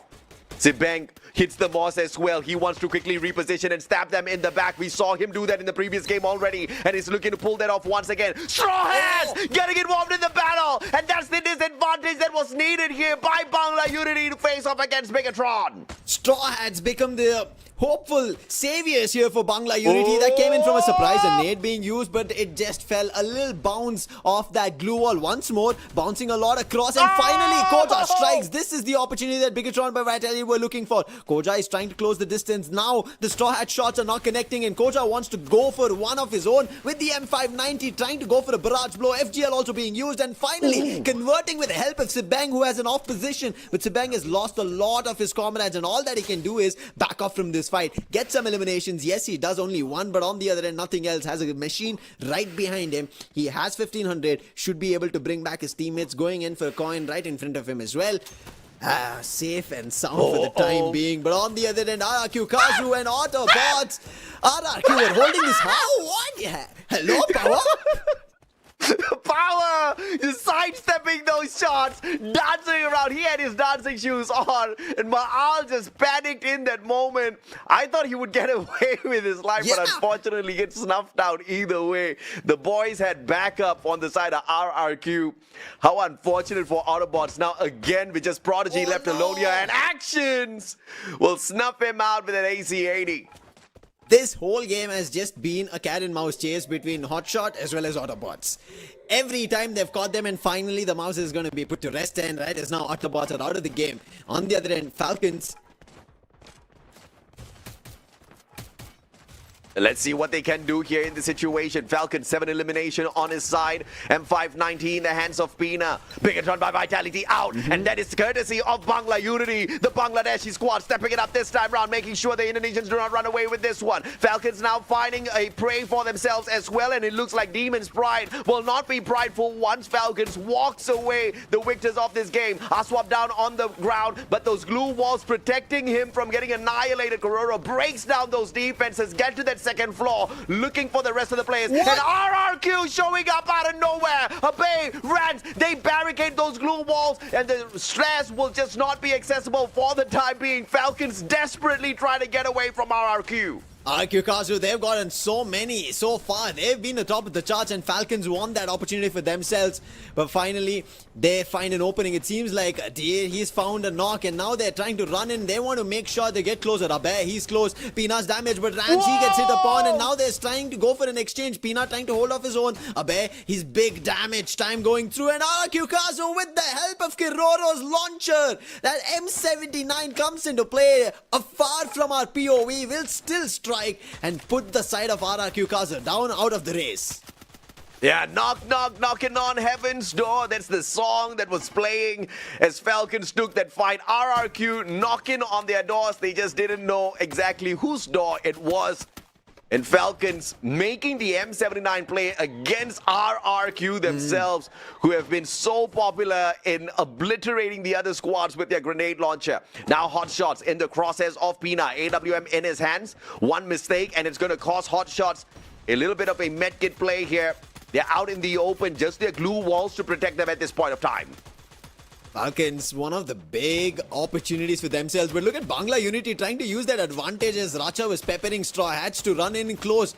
Not the same wise decision. While RRQ did it, Bangla Unity trying to do the same ploy. Straw Hats as well now jumping on the same roof. What is happening? Everybody wants a bit and piece of the compound that Falcons have. It seems to be a winning compound, but Falcons have completely held it off. They've glue walled it, shut everything, and no allowance for anybody else rather than the outer extremities. Yeah, the best position to take when you're fighting a giant is sit on top of its head. Then it cannot see exactly where you are. Bangla Unity with that high ground advantage, taking the shots up against Straw Hats. Can they find another one for themselves? Bangla Unity, only 2 more players left on their side. Straw Hats with the numbers advantage here. And they stack on each other. HOTSHOT's the only team outside of this compound, and they're still getting their shots on point. Pakistani squad's waking up. Anas with that headshot. And that AWM putting Nil down on the ground just for a moment here, but they're all waiting for the circle to move. HOTSHOTs has got nowhere to go, and I'm afraid that they will be at a disadvantage here when all 3 teams step out at the same time. HOTSHOT, however, I feel like they might have a chance in the circle. The zone right at the edge. Straw Hats now forced to fall down, and Bangla Unity and Straw Hats both sharing the same floor, whereas Falcons have the advantage. HOTSHOT holding this off, and the timing, look at this. Falcons let the other teams just be stuck inside the compound. HOTSHOT trailing across, move like a battalion without giving any chance for anybody to even take a shot. No knock as well. Falcons smoothly maneuver and get to the open fields. The great Falcon glue wall build, my goodness me, that was just a thing of beauty. Grenade nil, about to get annihilated, and they take out the Pakistani squad first, and it looks like this is just about to be all-out chaos now as Falcons look to rule this final spot. HOTSHOT still in it on the left-hand side. The rotation from Anos going to get cut off. Yes, Shock is about to shock him with the play. Leo looking for Racha. It's a tad bit blurry on my side, guys, but I do apologize. Racha is about to be caught out, and the action shot with that AC-80 finding the connection, but those glue walls again played perfectly on the side of Falcons. Falcons have been perfect in placing the glue walls. They're not allowing HOTSHOT to get closer, and look at them, they've trapped in themselves. Leo, he's taken down. Kiroro also on an exchange. Actions as an opportunity, jumps to the monster truck. They're unable to find him, and then he strikes. He puts Pina down. There's an opportunity. Ratcha is also down. It's all up to this heavy lifter. Limit X7, can he do something? AWM, but he has to play. Uses the more stealth bites to reposition himself. He has an opportunity. It's a 1v2, and they have no clue where he is. Anas has been spotted. This should be the opportunity. Big damage on Anas, and now he's trying to close the distance. He doesn't have a closed weapon. Oh, Whaley Dash being used, but still not being used by the HOTSHOT to find an advantage. But actions finally with the M590 as the advantage goes away for Falcons. HOTSHOT, they strike a booyah. Man, I would have never thought in a fair fight between HOTSHOTs and Falcons that HOTSHOTs would walk away the victors of that battle. I think they played that perfectly. It was a little messy. Messy only because Falcons are damn good at defense. Those glue wall walls are just absolutely horrendous to deal with when you are the one trying to reach them from the opposite side, and Falcons played those defense perfectly on every single rotation. So to fight through those glue walls and still win out this fair fight is a big one for the side of HOTSHOTs, but a big reason why they got that was because they stayed out of trouble on the initial parts. I thought they were out in the open, but it looks like the Haystacks was protecting them for a good amount of time, and then rotating away from Falcons was a brilliant strategy by HOTSHOTs. And I think you have to give credits to Actions' play here. I thought he was going to take a fight outside the zone, takes jumps inside the monster truck, and then instantly exits, and he was inside the zone, which gave him an advantage to take the other players who had stepped down, who were getting chipped on the health. Valiant Dash being used helps Anas over there. Rather, I thought that was a move to find a Limit X7 down, but finally, when Anas was also confident, then Actions also moved, and yes, major credit in that final fight has to be to the movement of how Actions played for HOTSHOT Esports. If that was not done, there could have been an opportunity that Falcons would have brought it back, and that was one of the reasons even Limit X7 did not know what to do. While he hit Anas, he knew he had an opportunity. He tried to close the distance, but he did not know who the last player was and how he's going to dabble in that fight. Yeah, absolutely, man. Falcons right up at the top, even though they do not walk away with the booyah. 26 points thanks to the 17 eliminations. They dominated this lobby, but HOTSHOTs, they earned everybody's respect. A fair fight up against Falcons in a circle which was definitely not their friend. It was not favoring them at all, but they played that down to the T to work themselves out of the bottom side of the overall leaderboard. Straw Hats picking up the good points as well for Bangladesh. A total of 18 points for themselves, followed by BIGETRON by Vitality and RRQ KAZU. The two Indonesian squads this time round, they didn't do badly, but not too great as well, Lucifer. But still, one thing that RRQ KAZU have done is got themselves double digits. That's what teams need to worry about. They're just running away. They're picking points on an average, and there it is.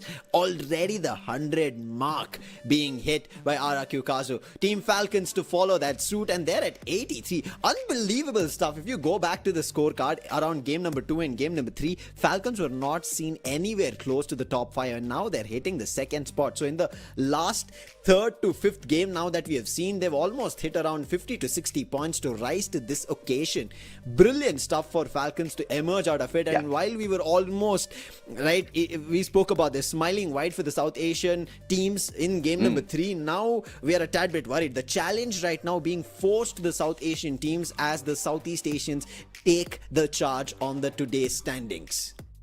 Man, but I still got to give it to the South Asian teams. They're still keeping up, right? Yeah, Yes, they're yeah. getting beaten by Southeast Asia, but they're keeping up. They're close enough. One game could make the big difference. Of course, catching up with RRQ KAZU is looking to be a tough task for the South Asian teams, but catching up with the other two shouldn't be too big of a problem at all. Actions this time, 6 eliminations. You called him out, and I think his rotations and play with the M590 was just absolutely brilliant. Apart from the Vector, I think it was the M590 plays that really got actions, the bigger part of this game, and those numbers with the Valiant dash off of that Oscar, with that Joseph. No into A124 is going to be slowing this guy down. J-Beeps to make him into a walking tank, and of course the extra bit of reload, the extra speed on that reload, and making sure your opponents don't recover as quick off of the Nikita gives him a big advantage in this close quarters combat. And that was very much necessary in a zone which was completely swinging left and right. Sometimes it looked like Falcons had the just of it, and then it looked like HOTSHOT,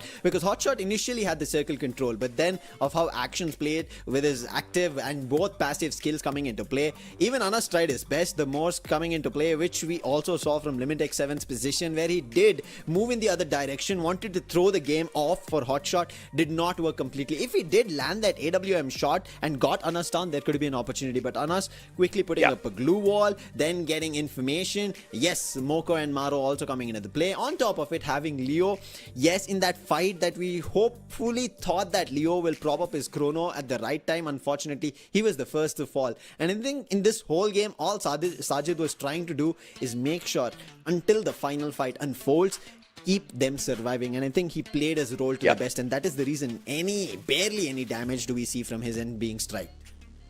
Absolutely, man. And of course, Sajid with the 3, Leo with the 1, a total of 9 eliminations for the squad. They just walked away with a booyah. Not the craziest game we've seen out of the squad, but it's all about the awakening, right? And we know for a fact that HOTSHOTs have had a rough run from the start of the day. They didn't really start off as the best squad. Picking up a couple of average points on Kalahari and Nextera, and they really dipped on Bermuda. Didn't find great points on Solara as well. So this is their recovery. This has been the best game, the best run for HOTSHOTs, and they've got one more game to wrap up the day as we head on into the final map. The blessing here is going to be that it's going to be the randomizer. But before, of course, we get into the conversation, let's check out the circle analysis for this map. I think in the circle analysis, I really like how things started off for Straw Hats, even going for HOTSHOT, because I think while they did get this booyah, their journey to get to this booyah has been long. It's been draining for them, because you saw it started at Marble Works, they chased AUTOBOTZ, and towards the end as well, it was after they put AUTOBOTZ to rest, take the whole team out, then they got to move to their final play itself. If they did not make that move and maybe did not get confident in those battles, I think HOTSHOT wouldn't have had this opportunity. And I think that's what we've been looking for every team. And once they made their move out of Marble Works, we barely see them moving from Crossroads. One position that they were holding, they're just battling, putting players down, while Falcons ended up being the magnet of this purgatory game because of how they ended RRQ, Demon's Pride going down, multiple teams inside that everybody thought that should be where the circle might shift. The last zone make a move. Unfortunately, it did not. It moved in the favor of HOTSHOT. Straw Hats got stuck. BANGLA Unity got stuck. We thought Straw Hats might have a chance, but the timing. Look at that, AJ. When Straw Hats decided to jump down, go into the building, Falcons made their entire chain of glue walls and ran across. That was picture perfect from their end. But hey, this is just game number 5. There's still game number 6, but it's a randomizer. Which team has an advantage on this? That's what we have to look at. Absolutely, man. Which team gets the advantage? Which team picks up decent momentum heading into this final map? It's HOTSHOTs. Do they get a map that favors them so that they can go back to back? Maybe not with a booyah, but just the decent performance, right? Because we're looking for the South Asian teams to awaken here. We don't really need to expect Southeast Asia to wake up. Yes, MAQNA is still asleep, but the rest from Southeast Asia are on a dominant run up on top. But how do you run when you get to Kalahari? Those snipers will fish you out of the air, Lucifer.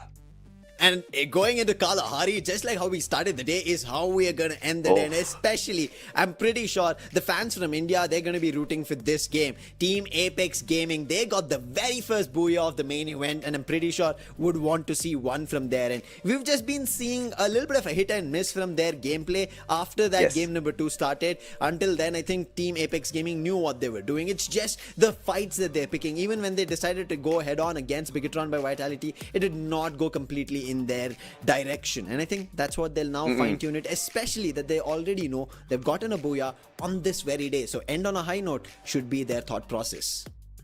Absolutely. I mean, they've got the advantage, they've got the confidence, but as we head on into this next map, the drop spots are going to be fairly important as well. And as you see, you've got 3 spots which might just be a little bit lit up with those hot drops from the very start.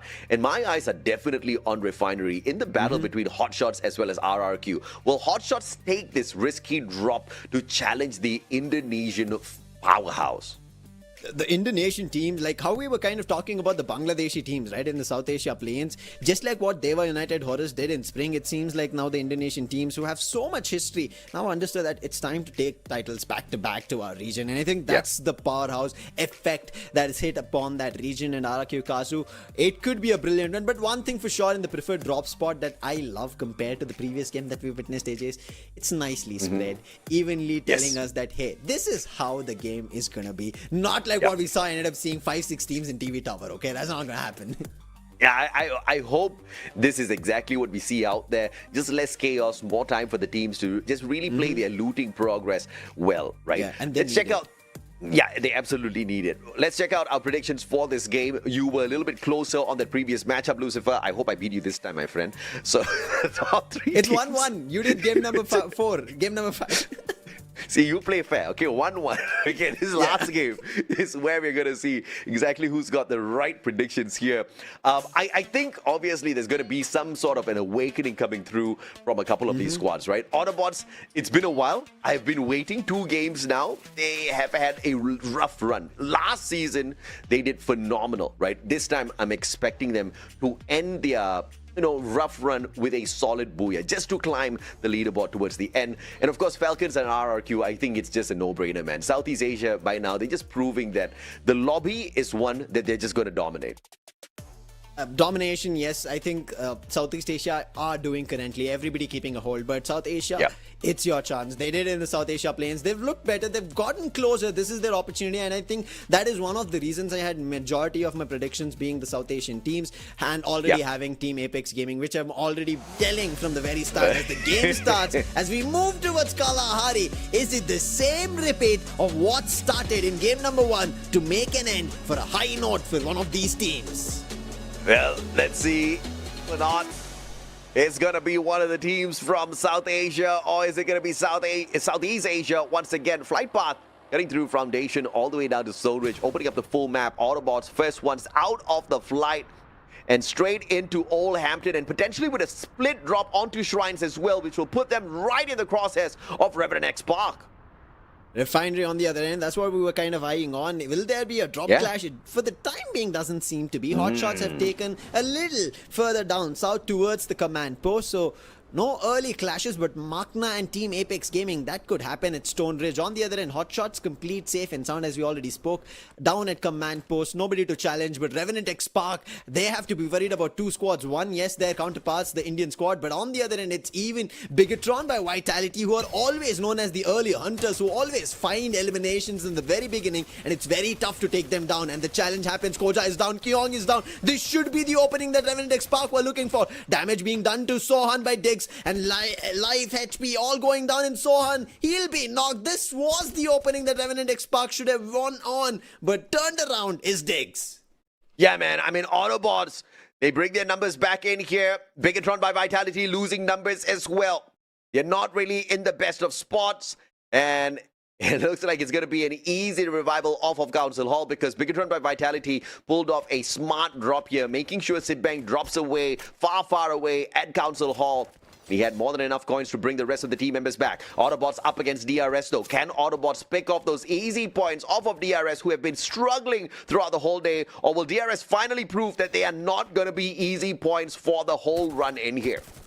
DRS, they were the little bit of a troublemakers to even the BIGETRON and RNT fight, but right now, yes, as you said, it seems like DRS, they're ready. They want these eliminations. Whether they've had a bad day so far, they will still strike forward. Johan will also be found. More eliminations going in favor of DRS, and that's going to make a total of 5. And I think this is something that DRS have always been able to make, but MAQNA, Stone Ridge, we spoke about it. Team Apex Gaming, they'll put an end to it, but their trouble is still not put to rest. Bangla Unity, after hearing so much chaos here in Kalahari, wanted to go in for a challenge. KD, God, he's always been the first to fall from his squad, and once again, he's taken down.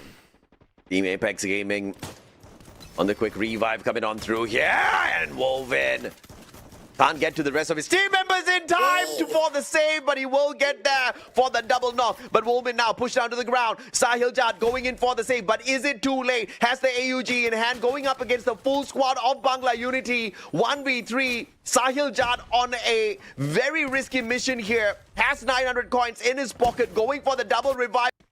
Raihan him with the IF90. Easy takedown.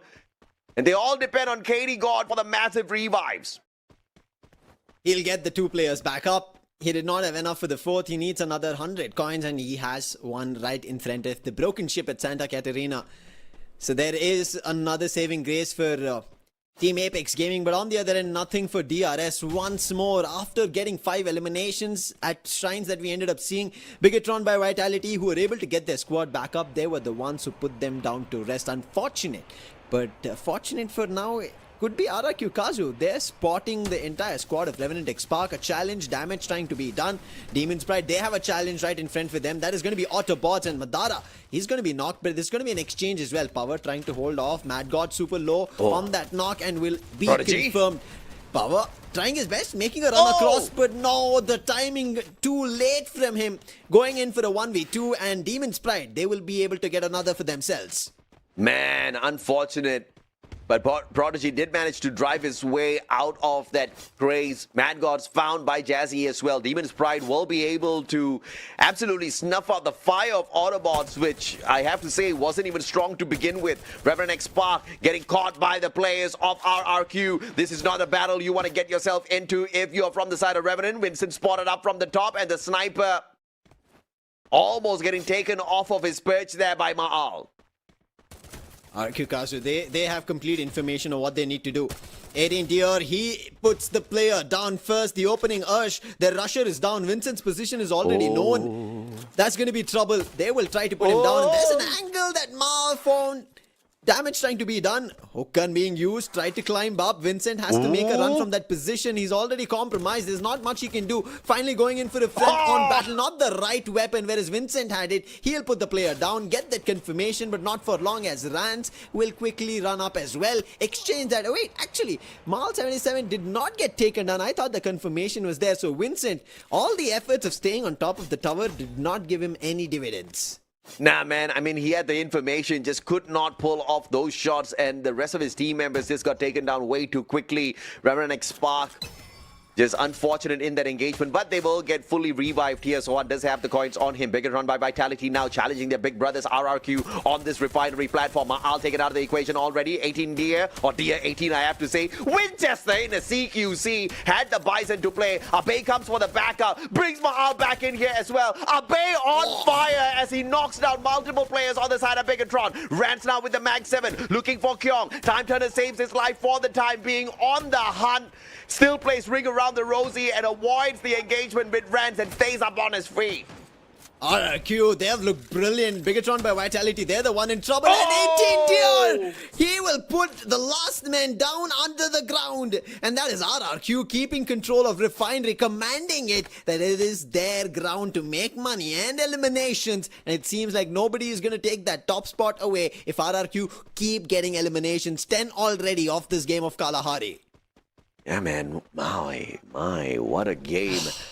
I thought RRQ and Falcons would do well. I did not expect them to do that well. Even up against BIGETRON by Vitality, who looked like they were on absolute fire. But of course, with RRQ taking out BIGETRON by Vitality early, this is that opportunity for the other teams to play catch-up. You've got Team Apex Gaming still alive and kicking. REVENANT XSPARK with the capability to climb into the top 3 as well. But of course, they're going to need a few extra eliminations out there, Lucifer.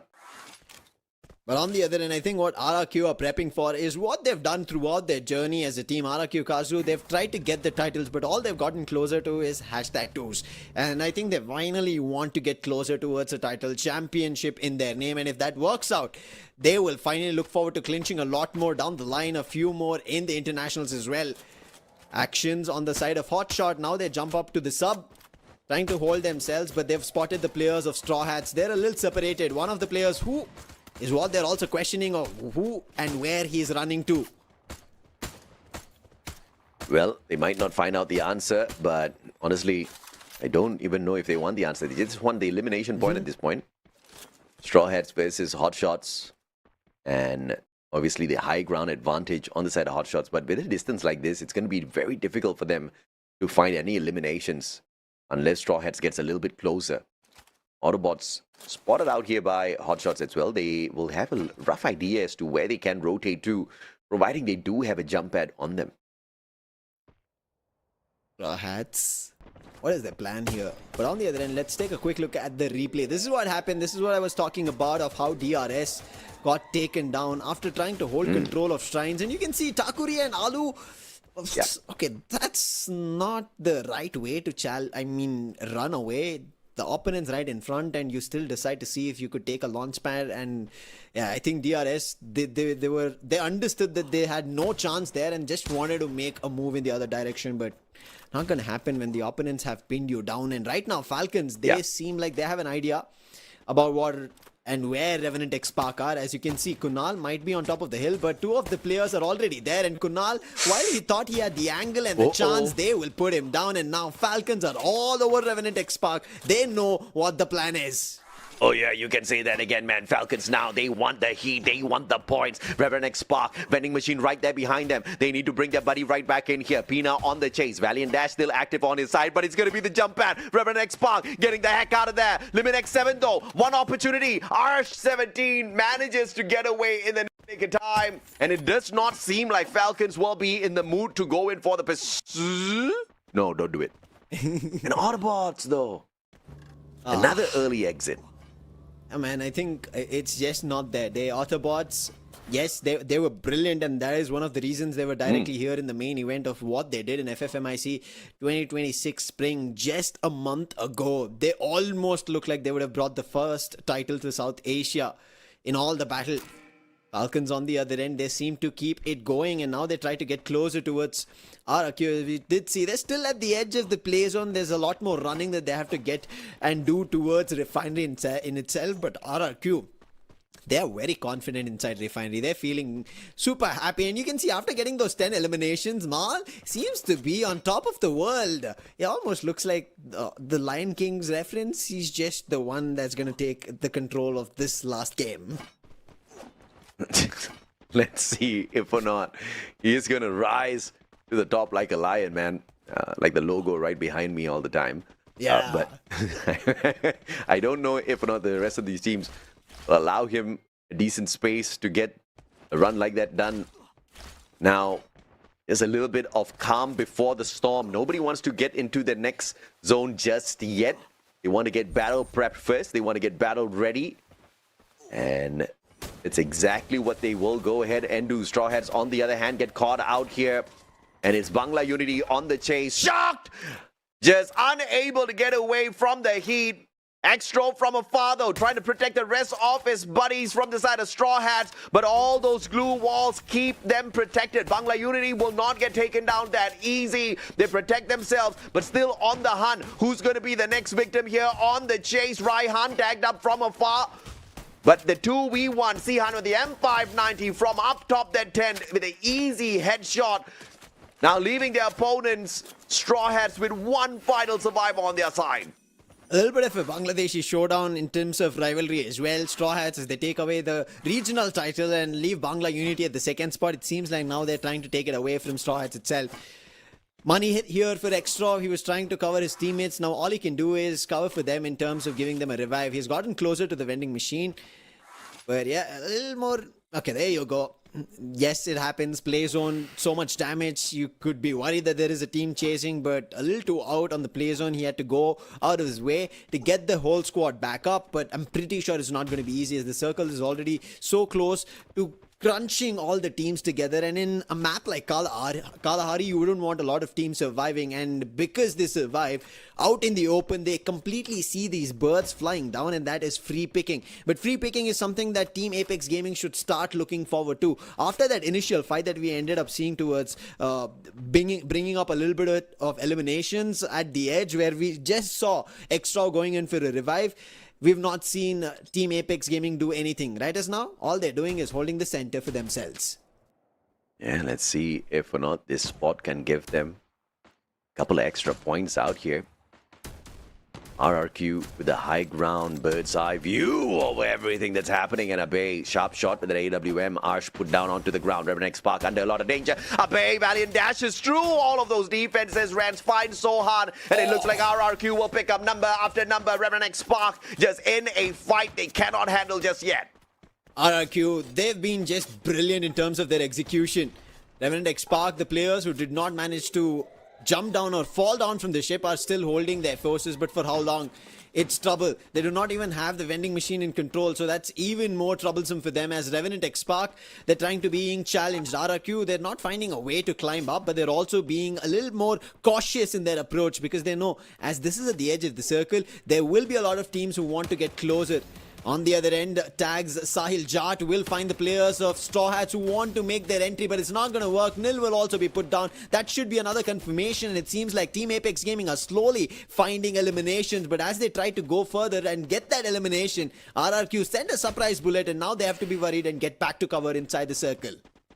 Yeah, slowly but surely, Team Apex Gaming is inching on forward. Cannot be spotted out by RRQ just yet. That's going to be absolutely deadly. And Abe with a shot from afar. Katie got shut down and put out of the equation instantaneously. Riptide Rhythm exposing the whole squad of Tag, and they tag them up with those shots. Maal with the follow-up. Shoto now taken out of the equation. And it looks like Team Apex Gaming will have no chance at survival if RRQ keeps this up. RRQ, KAZU, unbelievable stuff, and look at the defense wall they've propped up right behind them, so there is no chance for anybody to creep behind. And a brilliant play. Finally, a little bit of a knock on Mal, and that will try to buy some time for the other teams to get closer to the circle. That's also going to be crucial, and it still keeps RRQ KAZU inside, and that is brilliant for them. However, they're being challenged. The position that we spoke about, it seems like maybe HOTSHOT want to take a hit upon them, and finally RRQ KAZU decide it's time to back off from that ledge. Go ahead, look forward to the teams who are behind us and take them down. They've already spotted a glue wall. That is going to be from one player of Straw Hats, who's trying to survive further, but that is the only man from Straw Hats. So for him to go further down this fight is going to be difficult, where the other players are still charging upon. Even REVENANT XSPARK are down to their last leg. So these two teams in a big difficulty, just like even Team Apex Gaming, as they're down to the last two squads. But an Arvon being used, I think likely by RRQ itself, gives them an idea that there's going to be two squads holding around the sub.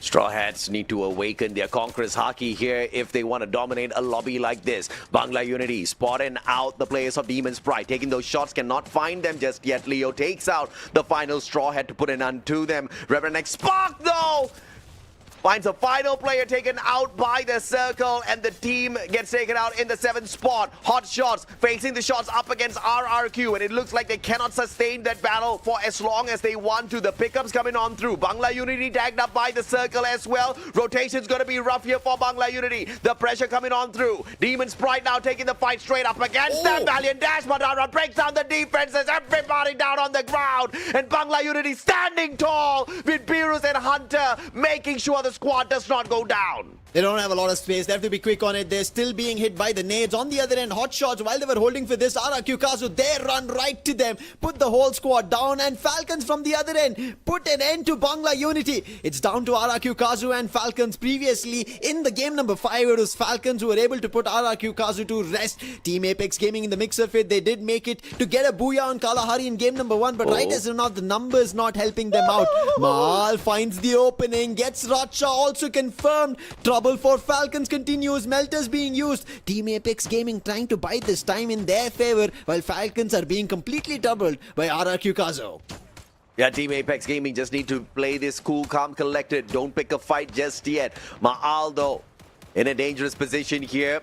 Up against Limit X7, Limit spotted out. Abe gets the knock onto Kororo. Pina found by Rans, and Rans just goes on an absolute mad run against Falcons, annihilating them in the third spot. And now the Indian squad, Wolvin too low. Sahil Jat, the only player left here on the side of Team Apex Gaming. RRQ says, no problem, brother. They drop the final player. They walk away with yet another booyah.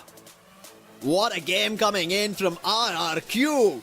We were already talking about how difficult this gets in terms of the race for everybody else in RRQ on one given day, proving the powerhouse of Indonesia. And there it is, a casual day in the office is how they take it, because they know they're prepping for the grand finals. This is brilliant, the way they held from the refinery position till the end in that ledges position that they had around the edge of the sub. They just kept control of every angle that they knew they were running towards. It never felt like they were about to lose a little bit of hit. Even in this play with HOTSHOT, initially HOTSHOT got separated, and from there they picked one of the player, and then they knew where at the hill's edge that HOTSHOT will be, and same happened for Falcons. Before they could climb up, RRQ put them to rest, and before Team Apex Gaming could see if there is a forward approach that they could put the players of RRQ KAZU down, it was them all around surrounding them and telling them, hands up guys, this is our booyah. RRQ have always been known as the apex predator when it comes to the Kalahari play, and they go ahead to prove that once again on their refinery drop. And like you said, they controlled the map, they controlled each and every single compound they dropped by with absolute finesse, and they dominated the run today. They dominated the lobby. The number of eliminations they have brought out is just incomparable. The number of booyahs they've managed to achieve here for themselves. The team with 3 booyahs, the only team to make such a run like that in the main week, proving that Southeast Asia definitely still brings the biggest heat out there on the battlefield. Yeah, this is insane. I mean, going back to spring as well, I was just trying to trace if there is any team that's done it. Yes, they were United Horus on their day off when they made their debut. That was on day 2, but day 1 it was not one team's game completely. But here RRQ on day number 1 of the main event itself, and now to the end the last game, AJ, it's 36 total points, 24 eliminations. Ouch, Man, that's gonna hurt. A lot of points going away from teams. This is officially the record here in the main week set by RRQ, the Booyah plus 24 eliminations. Falcons right behind them as expected for Southeast Asia, rising to the top 10 eliminations, 8 placement points for a total of 18. Bangla Unity still making Bangladesh very, very proud, still representing strong. But Team Apex Gaming, although they did get far into the final circle as that second team, they just could not pick up as many eliminations in this game. But man, your MVP is the one and only Abe. Second time in the day, 9 eliminations, 3,871 damage, 10 assists. That Valiant dash is lethal, and he's the backup sniper of the squad as well. He's got that AWM rocking it. I mean, RRQ is lethal up close and personal. Abe will blast you away, but from a long range, it looks like he can do the exact same thing. We were talking about how Mal was finding eliminations, but on top of it, if there's a player like this acting as a secondary sniper, this just goes to say of how well they played the Kalahari terrain. We already keep saying, right, this is the sniper's haven, and I think almost everybody decides to keep this play as a sniper's game. Brilliant stuff from his end, even having the Drakey, like he's mixing between those two, and on top of that, they have a Steffi to play around. It's just brilliant to see, with the Grenadier having Cassie, and then the Bastion and Alvaro with Olivia and Moko. This way of unable to, like, if you go to 18 Deer, right, he doesn't seem like his picks on the skill seem to be like of a support, but he played a Rusher's part and a Grenadier's part, and what else is left now? Yeah, I think 18 Deer is now the true flex player of the RRQ squad. Like you said, he's the support player with that electrotherapy Cassie. He's got the Olivia as well that makes the healing a little bit more potent. And he is the Grenadier of the squad. And he's actually very good with his aim as a rusher. So he is a rusher, he's a support, he's the Grenadier, he's everything for the squad. But what makes this very impressive is Abe is classified as a rusher, but he's still acting as that support sniper of the RRQ squad. Overall, Maal, as usual, usual. Look at the damage, man. Not a lot on the eliminations, but he was just torturing everybody he came across on the battlefield. He had a field day out there, but it was Renz. It was that M590. This guy is just unstoppable. One of the newest members on the side of RRQ, and the kid is showing exactly why he earned his spot. Brilliant stuff. I think unbelievable of how RRQ played. And look at them. In RRQ's position, it just looked like their home, and the center point for them to move around was always Refinery. They took the zip, moved towards Foundation, finished the fight, came back to Refinery. There was a squad, pushed them out, moved down to Refinery, then finished that squad, came back to Refinery. It's just that back and forth. Whereas Falcons, they went all over the place. There's a lot of challenges that they had to win. The only time that Falcons did get pushed was when the sub was ended up being lost in final circle for play, and that's where even Falcons made the jump. REVENANT XSPARK just ahead of RRQ made that jump, and this is where, right, if you're the first move who does when the circle makes its journey or shifts, if you have the first mover's advantage, you kind of get to play the circle in your control, or you just play to the beats of the other teams who have control of it and try to run from them to find a spot. And especially in Free Fire Max, that is not gonna happen. You will not have a chance to get a safe position because how teams keep surviving. With that, let's take a look at today's standing, and on top of the charts with 141 points is RRQ KAZU, but they're not far behind them is going to be Team Falcons. They've also hit the triple-digit mark here, and this is the main event, and that's what the Southeast Asian teams have done. However, there's one thing here, AJ. When we did end up seeing Deva United Horus, right, on their day 2, when they debut for the main event, they got a total of 159 points. RRQ keeping that same stream of high Indonesian horsepower of eliminations, get to 141 with a total of 86 eliminations, 20 higher than the team at the second spot. Man, Dewa United is not even the Indonesian team for you to look out for, man. It is RRQ. It is, BIGETRON by Vitality. The only reason why they didn't get more numbers is because we have bigger monsters this time here in FFMAI. I mean, we definitely have got much greater squads here. The lobby is so much more difficult, and if RRQ still managed to walk away with 141 points in this lobby, it just shows that they are just a monster that's a cut above. But I'm not going to put any of the squads down just yet. I think the battles were phenomenal. I mean, India stepped it up, right? You've got Team Apex Gaming, you've got REVENANT XSPARK. If you look at South Asia, apart from AUTOBOTZ, India did really well today. Yeah, brilliant stuff. Apex Gaming as well. REVENANT XSPARK, they tried their best. AUTOBOTZ, we always felt like there was something more, but unfortunately it did not work. But you have to also give credits where we thought that Demon's Pride will have a say in today's performance, but it ended up being HOTSHOT. They also ended up getting a booyah. So South Asian teams, yes, Indonesia ended up becoming a complete powerhouse at the end of day 1. But still, there were a mix where they showed that there is a chance, there is a fight that they will deal with. Because there was a point where BIGETRON by Vitality were almost taken down by REVENANT XSPARK if at Shrines it was not too overcrowded. So overall, it is on a high note and a happy note that teams should end both from South Asia as well as Southeast Asia. While they still keep the competition up, South Asia are not far behind.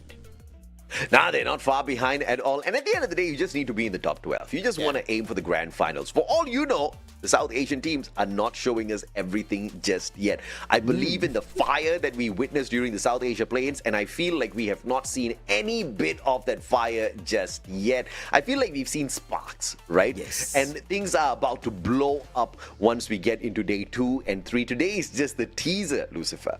It is indeed. But one thing I think on day 2 I do want to see is the teams from Bangladesh. They were a little here and there, not much either from Bangla Unity or Straw Hats that we ended up seeing. Tomorrow we are going to be seeing Titan Esports Club also making their entry. So that's going to be even more interesting to see what Bangladeshi squads in general can do, while South Asia Plains was completely dominated by them. And this was just a brilliant day 1, AJ, that I've witnessed, and I cannot wait for what day 2 will unfold. I'm waiting to see S8UL in the battle. I cannot wait to see exactly what the X-Raiders United have got to say and do out there on the battlefield. But ladies and gentlemen, boys and girls, same time, same place tomorrow. We'll catch you there. Y'all take care. We are signing off. See ya.